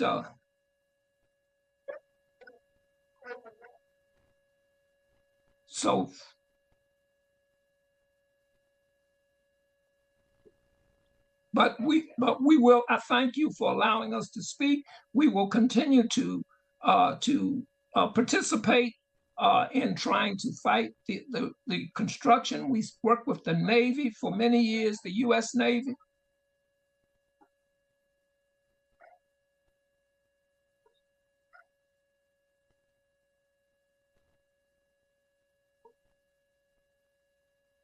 The U.S. government, the district government, and environmentalists like Earth Justice, many of the organizations, the Anacostia Watershed Society, to clean the Anacostia River. We just had a terrible problem with water.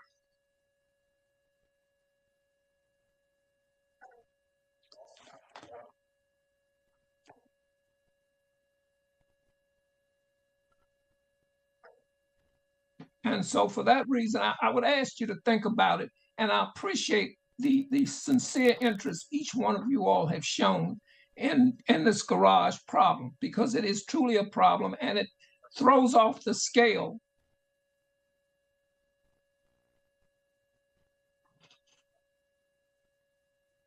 Okay. Thank you, Mr. Walton. Do any commissioners present have any questions for Mr. Walton or further comments on this project?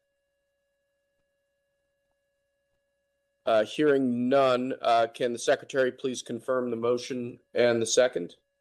Yes, the motion was made by Commissioner Dixon and seconded by Commissioner Blair. Commissioner Cozart? Yes. Commissioner Slulisis? Yes. Commissioner Stidham? Yes. Commissioner Argo? Yes. Vice Chairman Levenbach? Yes.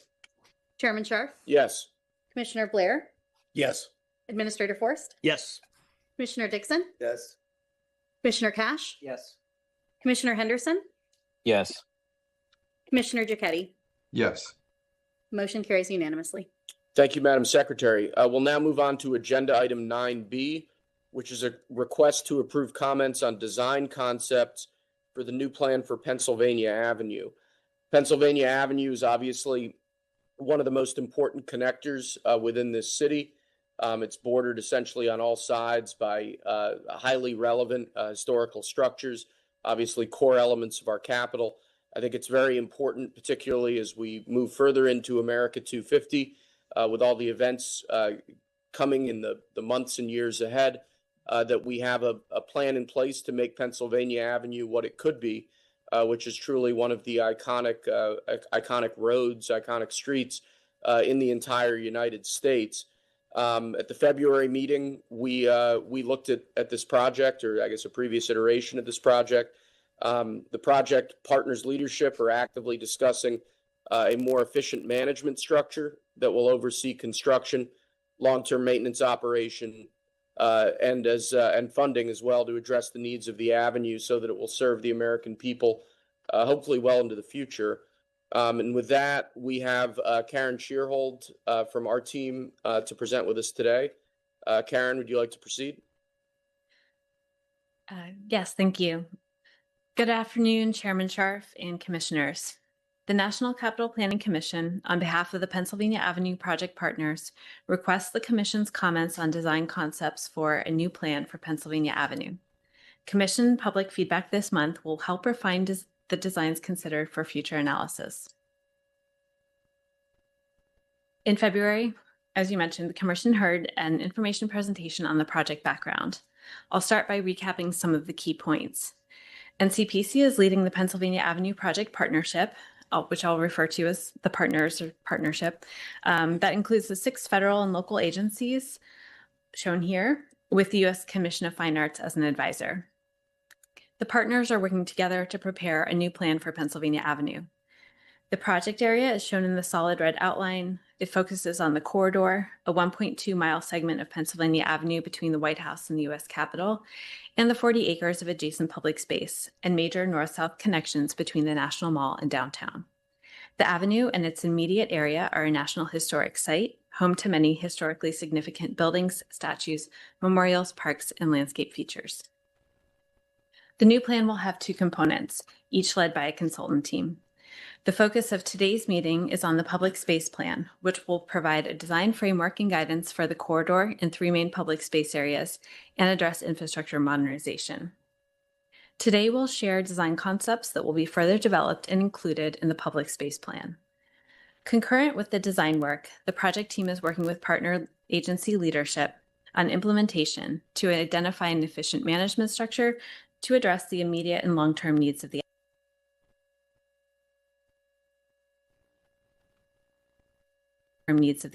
avenue.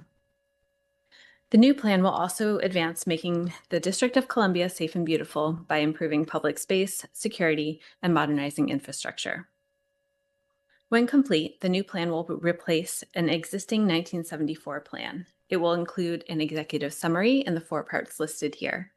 The project team plans to submit a detailed draft at preliminary review. First, I'll walk through the vision, aspirations, and the design approach. Pennsylvania Avenue was designed to be the physical and symbolic spine of the new republic, a people's promenade connecting 2 branches of government. As a primary thoroughfare in the new capital city, it drew activity to the city center and connected the 2 rivers at the eastern and western borders. Over time, it became a ceremonial stage, an iconic setting for presidential inaugurations, national celebrations, First Amendment activities, and local events. While Pennsylvania Avenue extends west to Rock Creek and east across the Anacostia River, our work in this presentation focused on the segment between the White House and the Capitol.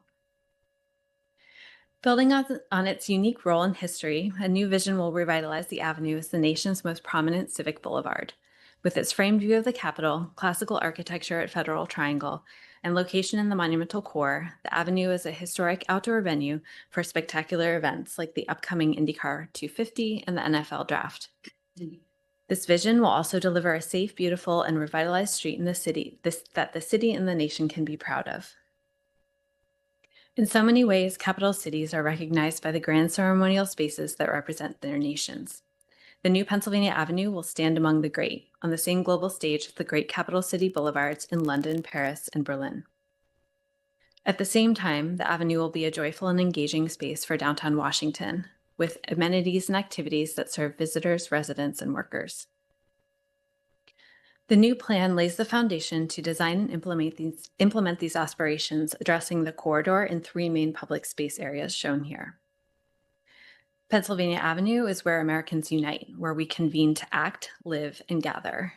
The design concepts reflect key goals, objectives, and themes built upon technical analysis by subject matter experts, previous commission and public feedback, and ongoing conversations with the partner agencies. To set the stage for the design discussion, I'll quickly address the Commission's comments from the previous meeting about some of the avenue's issues and opportunities. This slide shows numerous physical issues that the avenue is facing today, including flooding, broken pavers, dying trees, and an aging modernist design. And underground is a complex mess of below-grade utilities and aging infrastructure, some dating back to the 1870s, that will need a comprehensive modernization. From the 1970s through the 90s, the avenue had a single steward, the Pennsylvania Avenue Development Corporation, or PADC. Its dissolution in 1996 caused management and funding issues that the new plan needs to address. While not the focus of this meeting, the project team is working with partner agency leadership to identify a management structure as the design concepts develop. Tongue twister. The Federal Triangle just south of the avenue will remain the symbolic core of the nation's capital, defined by its strong federal presence and neoclassical headquarters. Redevelopment potential and value at nearby federal sites, including the J. Edgar Hoover Building and the Francis Perkins Building, will help drive economic growth and bring vibrancy back downtown. I'll note that this work is progressing in coordination with local partner agencies, aligning with and finding synergies among complementary planning efforts. Because events are a critical part of the avenue's current function and new vision, the project team is addressing ways design can improve efficiency and the cost effectiveness for events of all types and sizes. The team has been working with the Military District of Washington and the Mayor's Special Events Task Group to understand critical dimensions. For example, the inaugural parade that requires a set amount of clear path for the parade, spectators, and multiple levels of security.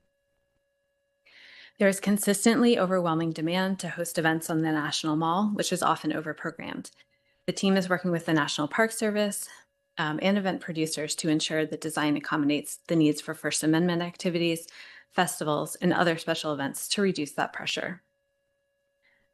The Avenue as a venue envisions a plug-and-play experience for events, reducing time for setup, teardown, and minimizing disruption to the surrounding area. The design will address multiple operational and safety considerations, including water and utility access, permanent and temporary security, emergency and first aid stations, telecommunications infrastructure, stages, tents, trash removal, and more. The design concepts are tested as they evolve to ensure they can support and ideally improve critical event needs. So now we'll look at design. For this concept review, the design team prepared design concept alternatives and options. We'll think of an alternative as a big design move and an option as a detailed way to achieve that alternative. There's a lot more detail in the project materials on our website and in the Commission's packets, but for efficiency, this presentation will summarize and focus on the big design moves, which you can see in these sub-bullets, where input is most critical at this stage. The Commission's input and public comments will inform design development in the coming months. So we'll start with a corridor between 3rd and 13th Streets Northwest. For the corridor, we're seeking input on 3 major design moves: reallocation of the roadway space, tree types, and flagpoles. Aspirations for the corridor include celebrating the viewshed and architectural character, beautifying the streetscape, providing pedestrian amenities, and upgrading security infrastructure. Today, the avenue has 8 travel lanes and a center running bike lane. This slide shows the existing cross-section that hasn't changed since the 1970s when it was designed as a primary cross-town thoroughfare. For context, this is equivalent to the width of some interstate highways. A transportation study found that the traffic volume has reduced since the 70s and it's now oversized for current demand. The corridor-based alternative reallocates the space to 4 travel lanes, 1 turn lane, and 2 curbside zones, while shifting the center bike lane to the south side. Today's transportation needs are different than 50 years ago and need to account for rideshare pickup and drop-off, loading and deliveries, while safely accommodating multiple modes of transportation. Moving the bike lane to the south provides the additional advantage of increased security standoff for the Federal Triangle. Overall, this new configuration amounts to just 1 travel lane reduction. The second major design consideration for the corridor is street trees. Trees are an important and historic framing device that accentuate the view of the Capitol.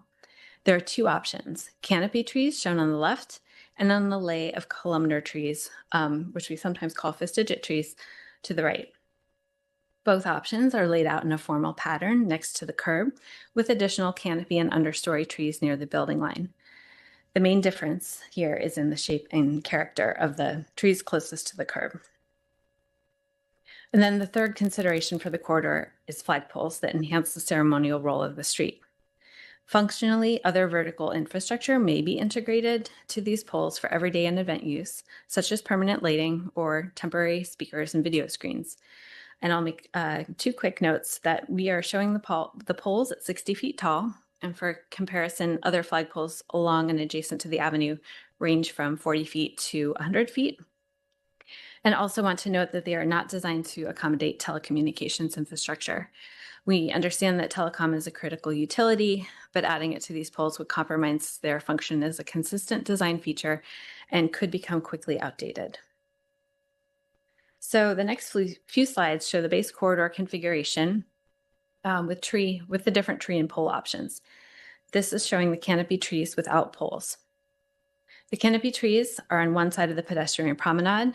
They provide shade and can accommodate a larger event zone in the street. But the main framed view is best experienced from the street, as the trees may limit visibility of the Capitol from the sidewalk.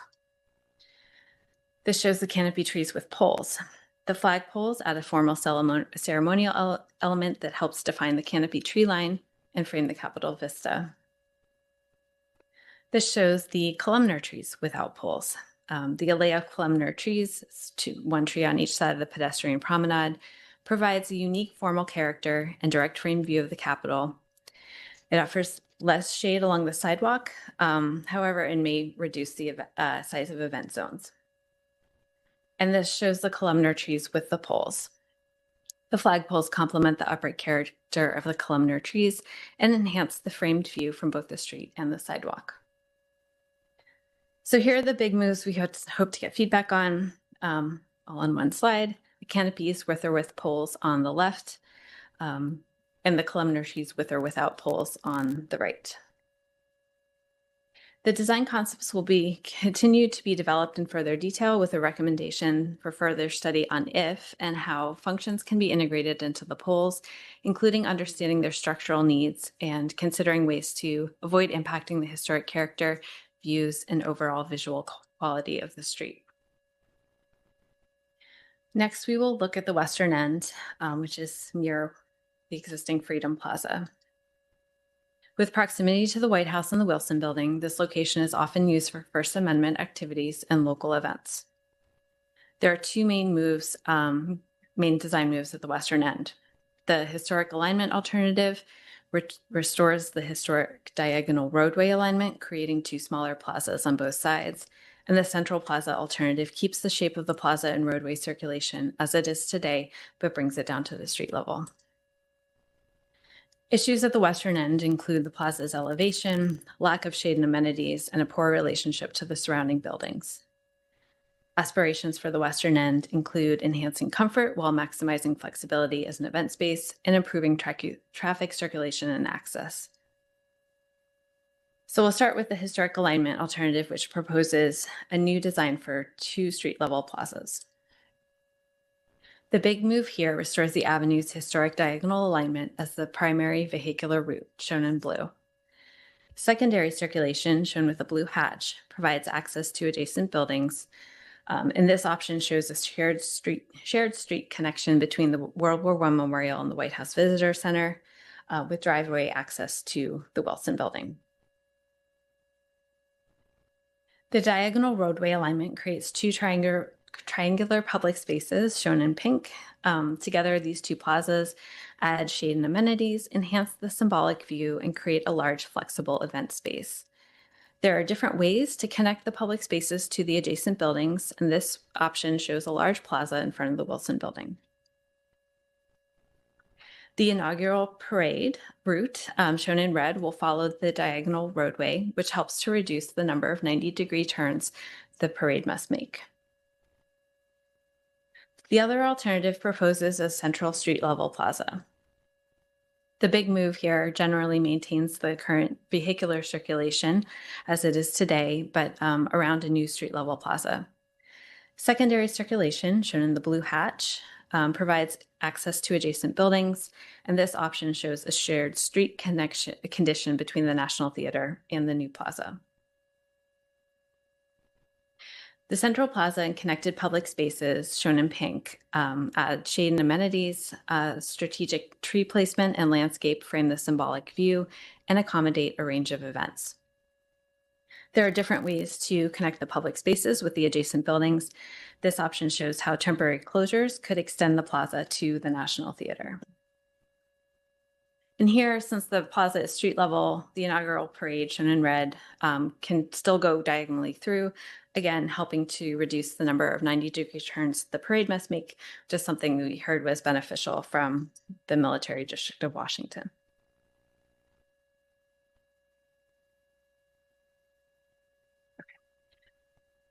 Again, so to summarize, these are the big moves for the western end that we hope to get feedback on: aligning the main roadway diagonally through on the left, or retaining a central plaza configuration on the right.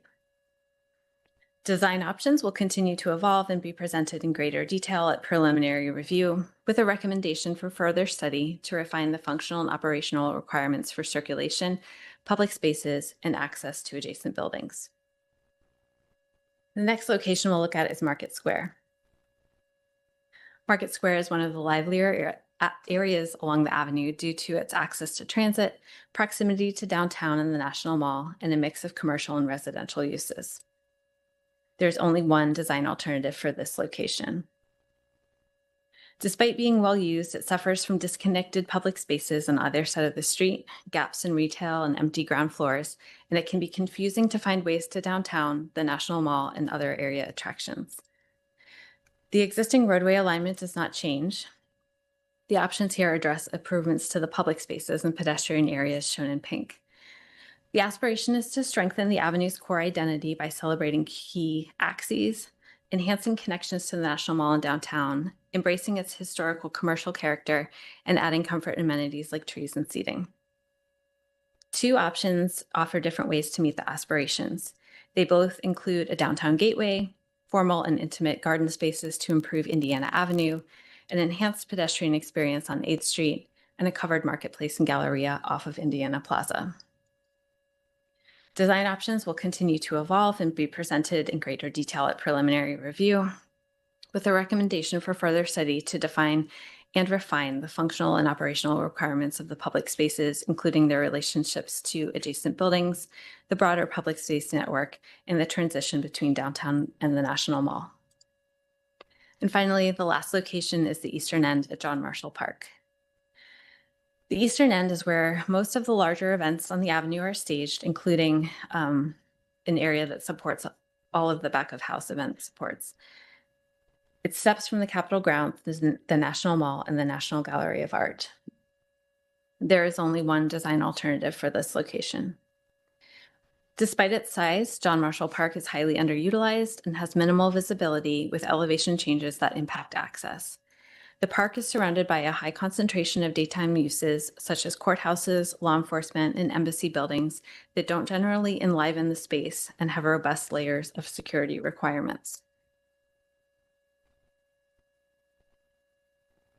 Oops, there's a lag.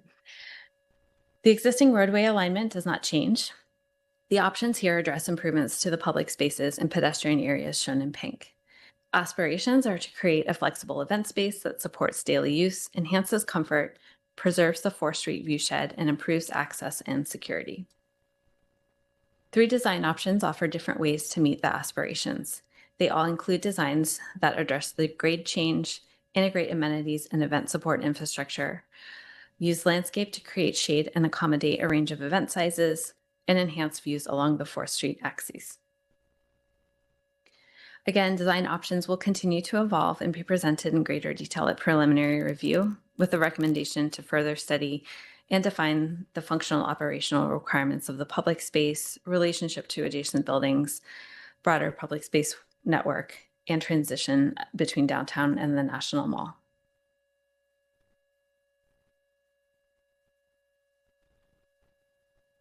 As I mentioned, concurrent with concept development, the project team is working with partner agency leadership on implementation.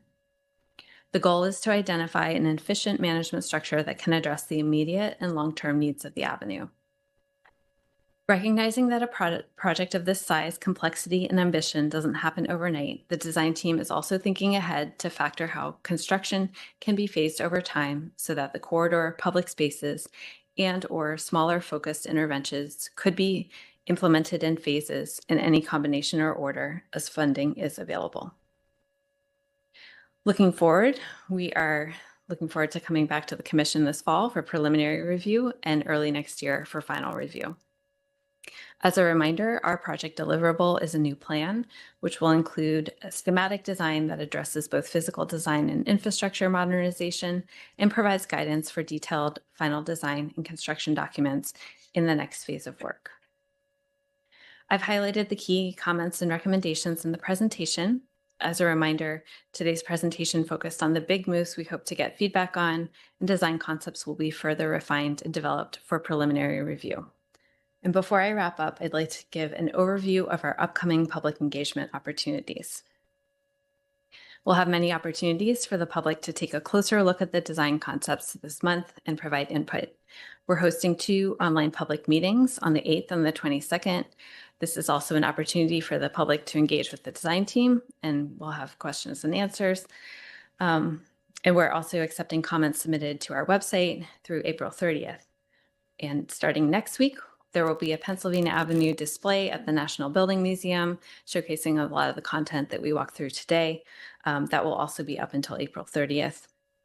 So with that, thank you, Chairman Sharp and Commissioners. That concludes my presentation. I will note that the NCPC team, David Rubin from David Rubin Lane Collective, and Doug Davies and Lee Farmer from VHB from the design team are here to answer any questions. Thank you, Karen. Do any commissioners have any questions at this time? Hearing none, is there a motion to approve comments on design concepts for the new plan for Pennsylvania Avenue? So moved. Thank you, Commissioner. Is there a second? With that, I will now open it up to the Commission for discussion, and I'll start deliberations with Commissioner Stidham. You're up. It's hard to speak about this project because I've been working on it for so long and partnership with everyone.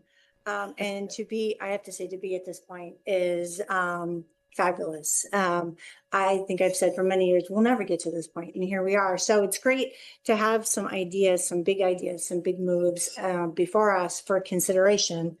So I don't think much of what I'm going to say is going to be a surprise to those who've been working on the project. You know, feedback on the big moves.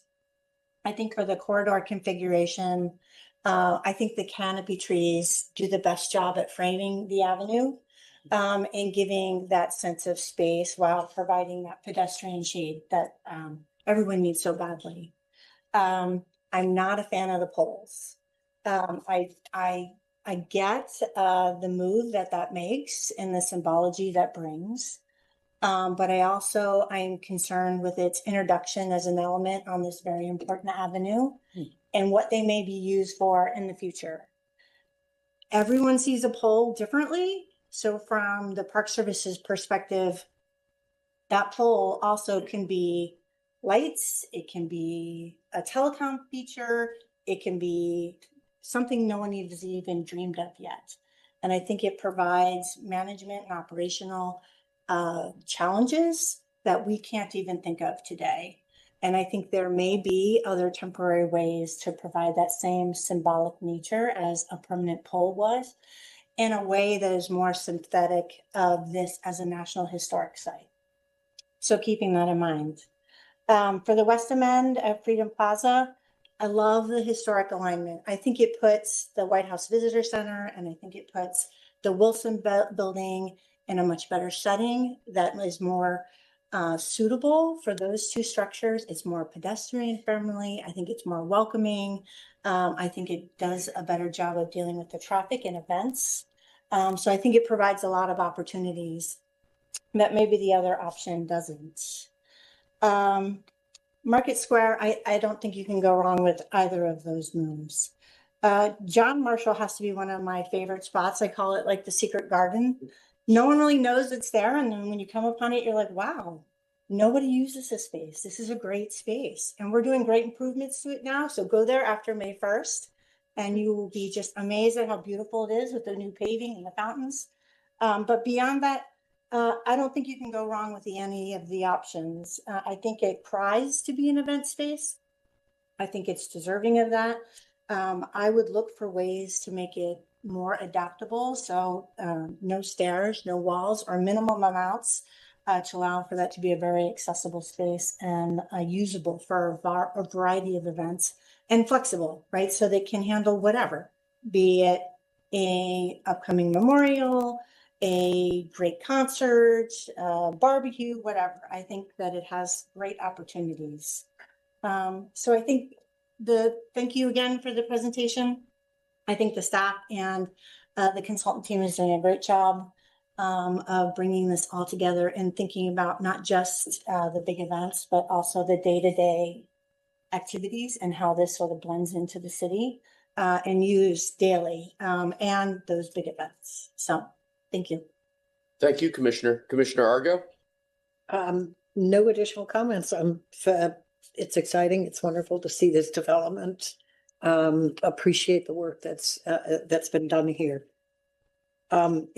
It'll be great to have also, let's see, some more opportunities for flexible event spaces, which I think we need. And that's it. Thank you. Thank you, Commissioner. Vice Chairman Levenbach? So I appreciate all the thought that went into it with all the with the multiple options. Just to give you my thoughts initially, I'd like the canopy trees a little bit more. I wasn't sure about the poles. I hate those big planters, which you always have to walk around. And I just thought the poles are another thing that carves up some of the walkways, and it's something else to walk into for clumsy people like me. I like the Central Plaza quite a bit. I thought that was a nice option. I like the neighborhood garden with the kind of sort of a soft lean.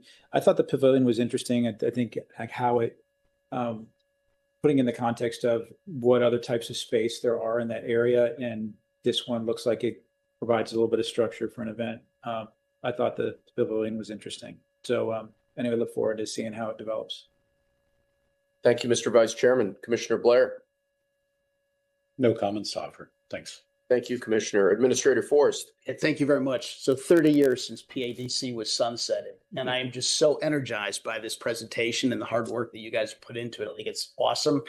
I am trees over poles every day, so I'm with you on that. And I would just say Commissioner Stidham's comments are a mic drop for me, so thank you very much. Thank you, Commissioner, or Administrator, excuse me. Commissioner Dixon? I like this mic drop thing. I like this. I think that Commissioner Stidham's always a mic drop for me, I think. I would associate myself with the comments. I want to also make it clear that I was enjoying the presentation from the room next door where I could relax a little better. I do that sometimes, move around. I also want to say that I had a great conversation with the consultants, the folks who are doing this, and I'm very moved by their capacity and sensitivity. I think the work they're doing is exceptional, and I hope they can move forward with help. I do agree about the polls. I mean, there's something about them. If we have a string of them, it could be misused maybe in some ways, and I think that may be something you can look at. I don't know how you can replace that, but whatever. I also think that the Freedom Plaza concept of dividing that helps make that turn a less sharp turn for those marching forces. I marched in a lot of parades in many different ways, and I think that it makes it easier when you have a unit moving. So that's great. And the other places, other suggestions are great, good ones as well. I can only remember sometime when I was a younger person. Here we go, Mr. Chairman. And I would go to the parades. I had to stand. I used to climb up in the bushes. At 7th and Pennsylvania Avenue, you could perch yourself on a bush and get perspective to see the parades. So I still don't have a place to go these days, but now we'll at least have some options that maybe I won't have to worry about bushes to be able to get up one as a kid. Nowadays, if you tried to perch yourself on those bushes, the National Park Service will be on you in a second, sir. So absolutely. So anyway, I like what's going on. I appreciate the support. Particularly impressed with the crew that's working on it and the staff's effort. So thank you. Thank you, Commissioner. Commissioner Cash? Nothing else to add. I associate myself with everyone else's comments, and thanks for the work, ongoing work on this project. It's been a long time coming. Thank you, Commissioner. Oh, sure. I'm sorry, just to jump back in. I know there's a request for, I think, $3.9 million to go ahead and take the next step. I just want to let you know, we've approved that. Okay. Yeah. Sorry. Thank you, Administrator Forrest. Talk about mic drop, Mo. I wish I had millions of dollars to throw around on projects. Commissioner Henderson.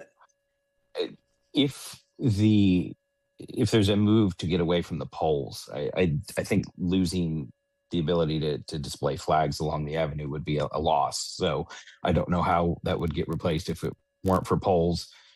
I'm sure there's other good ideas. I would just still argue for the flag here. And that's it. Thank you, Commissioner. Commissioner Giacchetti.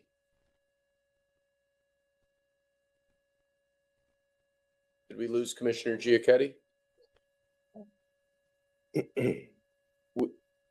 We can come back to him. Commissioner Cozart. Yes, I just want to say appreciation to the staff for this. Not only do they report on this, but it's also they've put in a lot of work and a lot of leadership around this effort, and that's greatly appreciated. And we're happy to be in partnership with them to really think about operationalizing this. I associate myself with the comments of other commissioners, and I just want to lift up the importance of Market Square as a way to really make the connection between the waterfront, which has had a lot of both federal and local investment to revitalize, and making the way all the way up 7th Street. Market Square is an important kind of gateway into the downtown of the district, which we're working really hard to revitalize with sports and entertainment and other really important things. So that's a great stopover, and really impressed with the evolution of the designs for there. Interested in seeing the continued evolution for the other parts of the avenue as well, because there's definitely some visual analysis and design challenges. Look forward to seeing how we square those up as the submission goes forward in the fall. Thank you, Commissioner. Commissioner Solisas. So as a new participant, I'm just really impressed with the presentation and the work that is done here. It's really impressive. As we get to the avenue, to the National Avenue, I do think the canopy trees, having walked that many times, especially in the summer, it's nice to have that shade. So I think that's important. And I do think at some point, how we can display flags is also a very important aspect of this. I'm a little surprised on the 90-degree turn thing from the military. Maybe we should just have Marines lead all the parades. They have no problem with 90-degree turns, I can tell you. They know how to march. Okay, thank you. Thank you, Commissioner. Is Commissioner Giacchetti back with us now? No, I believe he stepped away. He stepped away. I'll just say for myself, this is a really exciting project. Thank you for that in-depth presentation today. I'm agnostic on the trees and the poles, but I'm sure that whatever design we end up settling on will be beautiful. I think the bigger picture item, though, really reclaiming this space to allow it to serve as a civic center, as a public gathering place in the heart of Washington, D.C. is incredibly important. I think one thing that none of the other commissioners have highlighted, moving the bike lanes from the middle of Pennsylvania Avenue to the south, I think it could be a tremendous improvement for a lot of different reasons, and just making sure that the streetscape reflects the actual needs of the people who currently use it, I think is very important as well. But thank you again to our team. I know how important a project this is to NCPC and to so many others, and I'm really excited to see this come back around as we move towards this project's ultimate conclusion, which, as Commissioner Stidham said quite well, we've been working on this for a long time, and it's exciting to see the progress that's already been made. With that, are there any further questions or comments? Hearing none, can the Secretary please confirm the motion and second, and then take the vote by roll call? Yes, the motion was made by Commissioner Stidham and seconded by Commissioner Solisas. Commissioner Cozart? Yes. Commissioner Solisas? Yes. Commissioner Stidham? Yes. Commissioner Argo, Yes. Vice Chairman Levenbach, Yes. Chairman Scharf, Yes. Commissioner Blair, Yes. Administrator Force, Yes. Commissioner Dixon, Yes. Commissioner Cash, Yes. Commissioner Henderson. Yes. Thank you. The motion carries. Thank you. The motion is passed. And with that, we move on to agenda item 9C, which is a request to approve comments on the George Washington Memorial Parkway Vista Management Plan. And we have Mike Weil with us to speak about that. Thank you very much.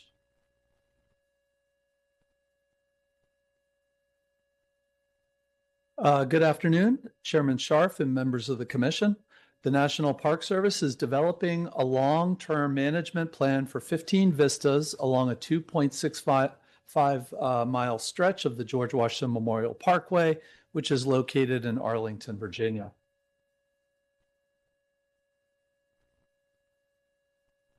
As part of the Park Service's ongoing environmental assessment study process, they are requesting concept comments from our commission here today as part of their scoping phase under NEPA, which is an opportunity for NCPC to comment early in the plan's development process. The project's 30-day scoping period began on March 12th and extends through April 11th. And as shown here on this timeline, based on scoping feedback, the Park Service will prepare draft EA and then return back to NCPC for a review and comment this summer.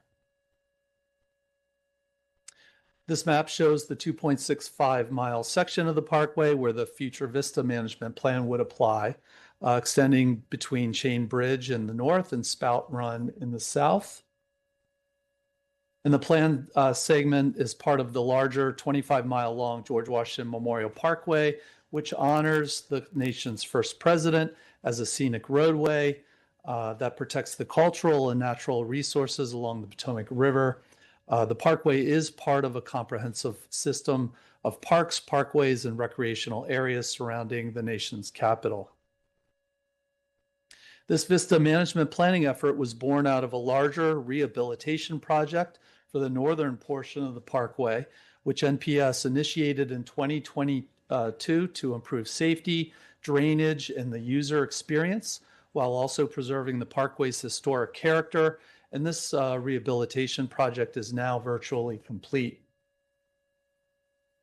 To prepare for this Vista management plan, NPS previously conducted a visual resource inventory and assessment study to systematically identify Vista locations along the parkway, as well as their type and quality.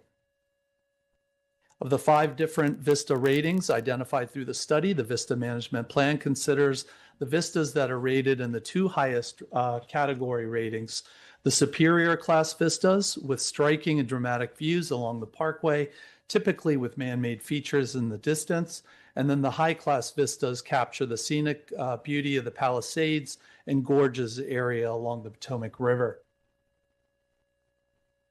And we commend the National Park Service and our executive director's recommendation comments for developing their Vista management plan based on this previous visual assessment study. As background, the GW Parkway is significant as it was the first comprehensively designed modern roadway built on by the federal government, and the project preserved extensive Potomac River shoreline habitat. Congress established the parkway on May 29, 1930, with federal funding appropriated under the Capper-Crampton Act. The parkway protects the landscape along the Potomac River, offers scenic views of Washington, D.C. in the river, and also functions as an important transportation link between multiple historic sites, memorials, and scenic and recreational areas within the Washington metropolitan region. Previous Vista clearing and restoration work was undertaken in 2024 with 10 of the 15 subject Vista locations either partially or completely cleared along the parkway. This clearance work has been paused since then temporarily, so the Park Service can complete additional NEPA compliance work as part of the future long-term plan to manage these Vista areas.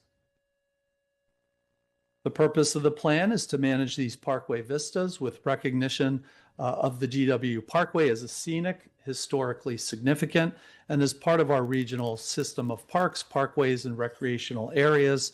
And we express our support for this purpose as part of our executive director's recommendation comments. So here are the plan's 15 subject vistas shown here in blue, which were established as part of the original Parkway design. And we have several comprehensive plan policies that support their preservation as shown here. Based on the Parkway's higher elevation above the river in the north, the superior class vistas are concentrated there with long views down the river, while the high class vistas capture the scenic beauty of the Potomac River in the south based on the Parkway's lower elevation there and closer proximity to the river. 5 of the subject vistas are southward facing, shaded here in red. And these are meaningful since they allow Parkway users to view elements of DC's charismatic skyline as they approach the city. And then the 10 northbound vistas shown here in blue are noteworthy in that they have fewer visual obstructions, such as passing traffic, based on the northbound lane's riverside position along the Parkway. Most of the plan's views, 11 of 15, are classified as open with unobstructed wide panoramic views and without woody vegetation in the foreground. And then here are the 2 vista overlook locations identified in the plan with parking areas, acceleration and deceleration lanes so that people can stop and get out of their vehicles to enjoy the scenery. Currently, there are 5 different potential vista management concept alternatives ranging from maximum vista preservation to full reforestation of these areas. And I will now briefly walk you through each of the potential management alternatives. The first alternative is the NEPA required no action baseline alternative. And in this scenario, the Park Service would allow the natural reforestation of all 15 vista areas, which would result in a continuous natural forested landscape between the Parkway and river. Alternative 2 would restore and maintain all 15 vistas, consisting of both superior and high-class vista categories, which are important elements to the Parkway's original design. Under Alternative 3, the Park Service would maintain 9 of the 15 vista locations, with all 7 of the superior class vistas, plus 1 additional overlook vista location, which is rated high class. And then 1 other high class vista location, number 8, which overlaps with location number 29, which is one of the superior class vistas. And so clearing 1 vista location would also simultaneously clear the other. Alternative 4 would maintain the 2 overlook vistas in the future. And then finally, the Park Service would actively replant and manage all 15 vista locations under Alternative 5. And this would result in a continuous natural forested landscape between the Parkway and the river, similar to Alternative 1. And so we highlight that plan alternatives 1 and 5 would result in a more natural continuous forested landscape along the river as one of our findings, which would not be consistent with several comprehensive plan policies that support Parkway vista preservation. We have a second finding that summarizes the differences between alternatives 2 through 4, with Alternative 2 fully restoring and maintaining all 15 vista locations along the Parkway, while the other alternatives would only preserve some of these vista locations. Alternative 3 would maintain 9 of 15 vista locations, and then Alternative 4 would preserve the 2 overlook vista locations in the future.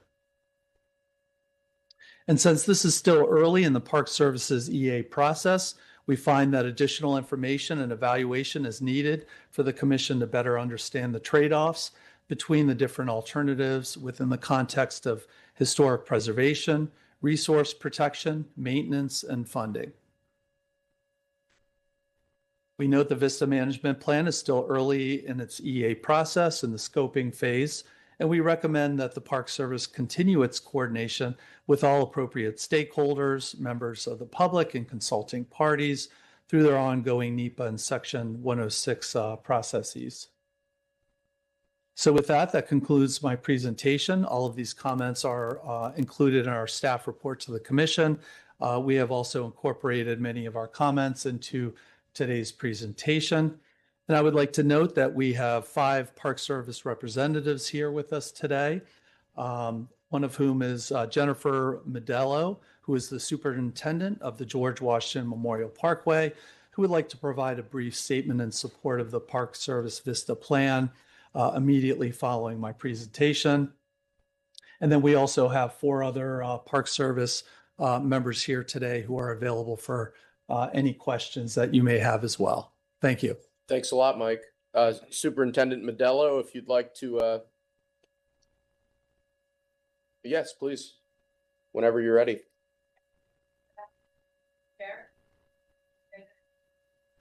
I'm Jen Modello. I'm the superintendent of the George Washington Memorial Parkway. I'm joined by members of our park leadership team here. I have our Deputy Superintendent Vince Fays, our Chief of Resource Management, Maureen Joseph, and our Cultural Resource Manager, Megan Bailey. So I really thank you very much for your time and your consideration as we are early in this process. I'm very much looking forward to getting your feedback on this.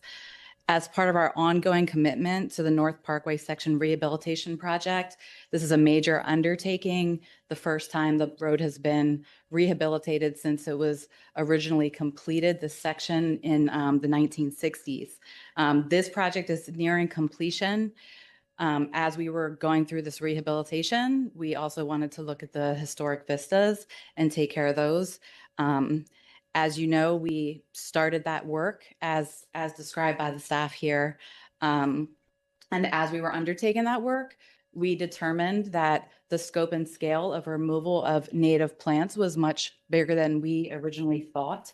And we paused it and we decided to go through a public process with this. We have completed the NHPA compliance on this, and the Vista rehabilitation is part of the programmatic agreement that we have, but we decided we have to go through NEPA and the public process. So here we are accounting for that work that was already done, plus our ultimate goal to restore the vistas that are in our Vista rehabilitation guide. That being said, we are really committed to this full review. We believe it brings transparency to the process and to what we are doing and will help us weigh the impacts on cultural resources and natural resources with the visitor experience. We started with public scoping without a preferred alternative in hand because we want to understand what the public values as users of the Parkway. We also want to evaluate through this process the funding and staffing resources that it will take to actually maintain these vistas for the long term. So that will be part of our process. And our goal is to establish this long-term vista management plan that supports our mission for the Parkway to balance that visitor experience and our resource preservation. I don't have much else to say there on that. So I'm here if you all have any questions and other members of the team. Thank you again for your time. Thank you, Superintendent, and thank you again, Mike. Do any commissioners have any questions, either for our team or for the Park Service? I do, Mr. Chairman. Yes, sir. The Parkway, does it have bike access? I mean, not on this section. not on this section, right? The Mount Vernon Trail that goes from Mount Right. Vernon to essentially the Theodore Roosevelt Island. This section does not have bike. Right. I mean, I think it'd be awkward to make that happen, right? Yeah. Okay. We have 26 million drivers a year on Right. this section of the Parkway. Yeah. No shoulders. Yeah, I learned about that. I learned about that the hard way. I used to be senior vice president at PRC in the systems group I chaired. I was in charge of. And one day I decided I lived on DuPont Circle to ride my bike to PRC. And I discovered I shouldn't be on the Parkway with my bike. I managed to make it without being stopped by anybody, but I realized then it didn't go all the way up the Parkway. So, right. Yeah. Okay. We have the Potomac Heritage Trail. I know that. I've used that. Yeah. Accessible to bicyclists. Yeah, I know it terminates now. I got the message. Thank you. Sorry. I think I expressed the sense of the commission and our professional staff when I say that I'm very happy that Commissioner Dixon survived his interaction with. Could have gone very differently, but we're glad that you're here, sir. Are there any other questions for the presentation team? Yeah, I have one. Yep. So, one of the things that's not really clear in the different alternatives is the level of effort. You pretty much you come away with the conclusion that the level of effort is the same across the alternatives, and you mentioned funding. So I think it's helpful to understand, in reality, are we looking at two really well-maintained vistas trading off against 15 lesser maintained vistas? Because we know how budgets can be constrained, and there are a lot of things that the Park Service is trying to do with its maintenance backlog. And so that's one thought, is just, okay, understanding if we really are looking at, say, an alternative where all 15 vistas are going to be maintained at the level that you aspire to, just knowing the other competing demands on the budget. So I know you're aware with your background that we rely on the annual appropriations process. So I cannot guarantee funding is available for many of the things we want to do. And Vista management is one of those. I do think there is a varying level of effort in terms of staff, contracts, financial resources for the different scenarios here. And we're going to have to look at that closely once we get the feedback from the public, feedback that you all have, to take into consideration our ultimate goal, and then what can we realistically do in the long term with the funding that we may have available to us, and what's the trade-off for other things that we have to accomplish. So we've structured this with the multiple alternatives, one being looking at those overlooks that have the pullouts where people can stop and take that view in, and then one being all 15 of them, which would be a much more significant effort than just the two. Thank you, Superintendent. Do any other commissioners have questions at this time? We do have, oh, sorry, sir. Vehicles did you say go through there? 26 million drivers a year. Yeah, I mean, it's a pretty busy place, and Yeah. pulling off to use the vistas. Have you looked at that from a safety and security perspective? I know that's probably not part of this discussion, but. Well, so that will be one of the factors that we consider in our evaluation, and we're looking forward to hearing from the public to see if they have any safety concerns around this, but we'll definitely look at that. Top priority for me is safety. Yeah. Do you know how much those vistas are used? Any traffic? The overlooks in particular, I don't have that answer off the top. So, yeah. Okay. Thank you. Any other questions? We do have a member of the public who's signed up to testify on this project. We have a Mr. Glenn Tobin. Can you hear me? We can hear you loud and clear, sir. If you want to continue whenever you're ready to proceed. Absolutely. Thank you for the opportunity to comment today. And I'd like to also commend Superintendent Modello and her team for creating such an open process. Chairman Scharf and other commissioners, as I said, my name is Glenn Tobin. I would say I love the GW Parkway. I'm an active user of the park. I've also volunteered for thousands of hours to help improve it. Like many of you, I love a good view and spectacular scenery. I urge the Commission to consider adding 4 points to its feedback to the NPS regarding the upcoming EA. First, I urge that you request that the EA consider the impact of both the trees that were improperly removed in 2024 and any trees that could still be removed. The Park Service is describing the as-is situation as one in which the trees and forest have already been partially removed. As a citizen, this just doesn't seem right to me. Actions were taken without authority, and now the Park Service seeks to avoid accounting for those actions. Second, I urge the Commission to be cautious in concluding there's clear historical evidence supporting the actual vistas being proposed. There are no documents contemporary to the creation of the Parkway that describe the 15 proposed vistas, other than the 2 overlooks, of course. What does exist are historical photographs, some of which you can see in the presentation today, which I'd argue don't prove intent. The photographs document large-scale earth moving during which hills were lowered and valleys were filled Vegetation necessarily was removed in that process. The absence of trees in the beautiful photos reflects construction disturbance, not an enduring design vision. Third, I urge the commission, it's already been discussed a little bit, to request the Park Service demonstrate they can and are committing the budget to maintain any recommended vista over the long term. The challenge with open vistas is that they will be nearly impossible to maintain over time, and creating open space will threaten the nearby beautiful and valuable natural areas. Fast-moving invasive plants were not problematic in the 1960s. Today, they cause huge problems in the park, which you can see driving the Parkway. If more open land is created, the problem will be worse as invasives thrive on open land and disturbed soil. If invasives are not successfully managed, the beautiful surrounding forests will be overrun and destroyed. And if you want proof, look below the two existing overlooks and you will see acres of ravaged natural lands from the invasive kudzu plant. And the devastation is expanding every year. Managing invasives in and around the new vista areas will be complicated and expensive. No vista will remain open without substantial cost into perpetuity. Even if there were budget to manage this today, and there's not, we have no guarantee for the long term. Finally, I urge the commission to request that all users of the park are considered in the evaluation of the alternatives. Drivers on the Parkway are not the only users who benefit from the scenery of the park. Hikers on the congressionally established Potomac Heritage National Scenic Trail, kayakers and other boaters on the river, and people across the Potomac all enjoy the scenery of the park and can be affected by the Vista project. Thank you very much. Thank you, Mr. Tobin. Are there any questions for Mr. Tobin before we proceed? Thank you for commenting and being with us today, sir.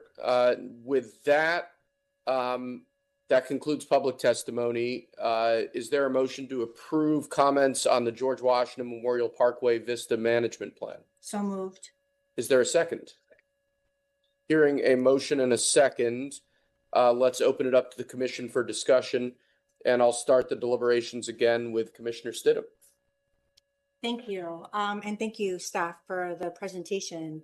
I just really have to say that we're in the middle of a public comment period. We want to hear from all users, whether you drive a car, ride a bike, hike a trail, whatever you do in the park. We want to hear from you, and we want you to weigh in on the alternatives as presented. It's open to the public, and we look forward to hearing public feedback. Thank you, Commissioner. Commissioner Argo. No additional comments or questions. I appreciate the presentation. Some good information that we need to have. I felt like I needed to have. And that's it. Thank you, Commissioner. Thank you. Vice Chairman Levenbach.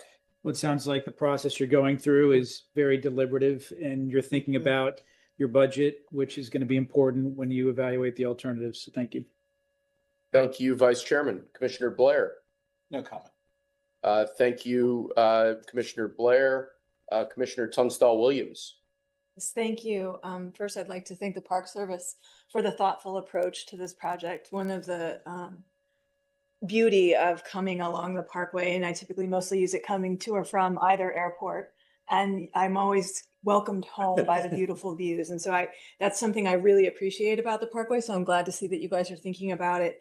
But I also, as a fellow federal agency, recognize that what can you maintain? What does that look like? What is the budget? And so I think as the commission continues, as well as the general public, it would be great to see a couple additional information, some more imagery from each of the viewpoints, so we can kind of prioritize, understanding that there might be a limited number that you could restore. We could figure out what might make sense. I think also a matrix, either a pro con or, looking at what is achievable within, low, medium, high budget, that kind of stuff, so that it allows us to better make informed decision about the alternative that you guys might consider as your preferred. So otherwise, thank you for the work. Thank you, Commissioner. Commissioner Dixon. Mr. Chairman, I think there's a record being set here today. The record is the number of Smokey the Bears we have in the room at one time. But that's fine. My comment is this. So I do think that in moving forward, it'd be nice if they had some record right, a record of the number of people who use the vistas. I'm surprised you don't. I mean, it's probably not a hard thing to get a meter on, but you might also put some questionnaires in those that people might be willing to pick up and fill out for you when they use them, just to put notes about how to use them, why they use them, just something very simple that could be collected that will give you feedback. Thank you. Thank you, Chairman, Commissioner. If I could. Yes, ma'am. Just, Commissioner Dixon, Smokey the Bear is the Forest Service, by the way. So I can't resist to not point that out, since it is sort of a pet peeve of my own. These are park rangers. Sorry, Rangers. I would also like to note that there is in fact a federal criminal statute that makes it a crime to commercially misappropriate the likeness of Smokey the Bear, Woodsy Owl, or any of their accompanying woodland creatures. So for those of you who throw the name of Smokey the Bear around all willy-nilly, be warned. I got it, Chairman. With that having been said, Commissioner Cash.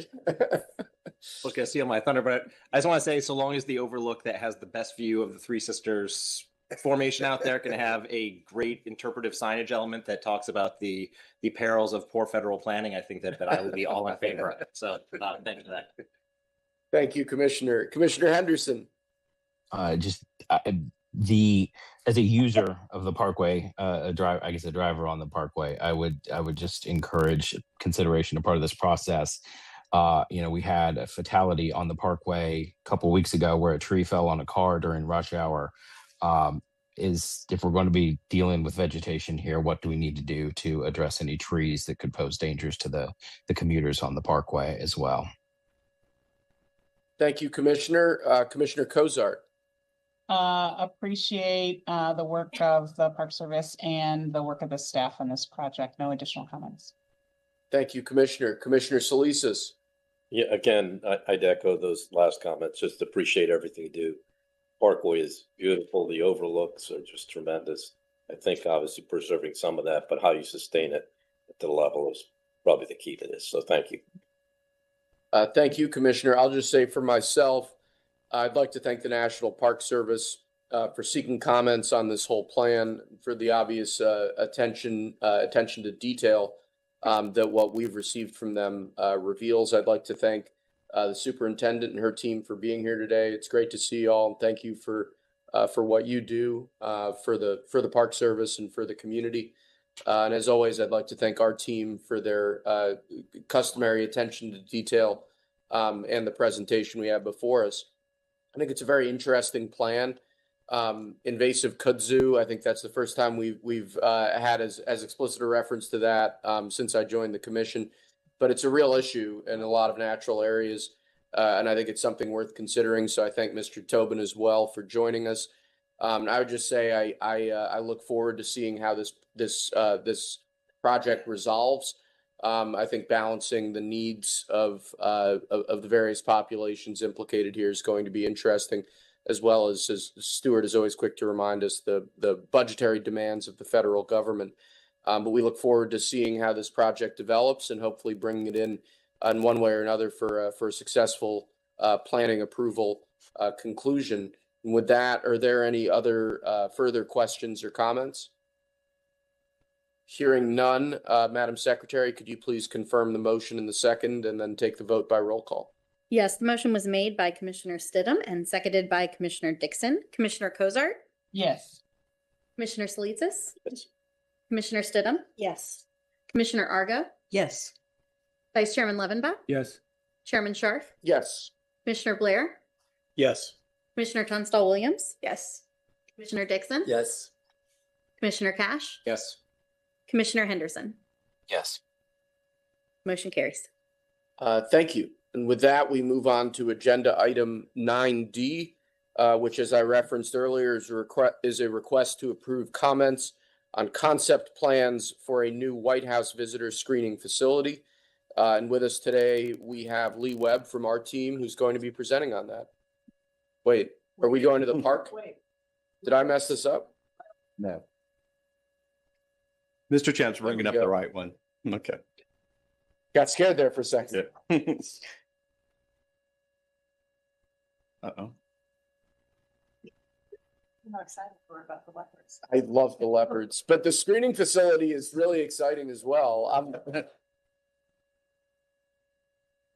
All right, I think we got the right one up, so we will start.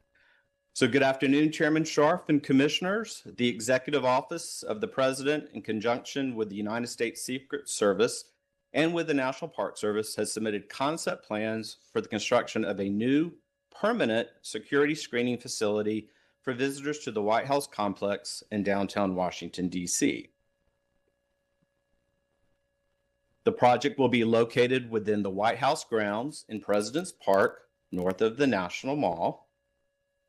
And as you can see on this image, the new visitor screening facility consists of two components: a below-grade facility with an entrance plaza on the south side of Sherman Park at the corner of E and 15th Streets, and a ground-level facility on East Executive Avenue between the proposed White House ballroom and the Treasury Building. The facility will be used for visitors and arriving for tours and events, and staff notes that the existing White House and President's Park Master Plan from the year 2000 envisioned the creation of an underground screening facility located at the nearby Department of Commerce on 15th Street. As this is a concept review, the focus of today's presentation and analysis is to receive commission comments and feedback prior to the preparation of a more detailed preliminary submission. In this case, the focus of the review is understanding the appropriateness of the project for the site and context, understanding any particularly unique or complex issues that need to be addressed, and identifying any stakeholders that may need to be further involved. As such, in today's presentation, staff will identify comments for the Commission to adopt as guidance for further project development. The applicant has indicated that the proposed location for the visitor screening facility was strategically selected with consideration to multiple factors, including security, functionality, visitor flow, aesthetics, and cost. Siting the facility was performed in a manner to mitigate the permanent impact to the surrounding areas as much as possible. Alternate locations around the White House complex were considered extensively before selecting the preferred location. Therefore, staff recommends that the Commission finds the applicant considered an adequate number of other locations for the new screening facility, but these were dismissed due to impacts and functional challenges. President's Park is an 82-acre park that serves as the setting for the White House and other federal buildings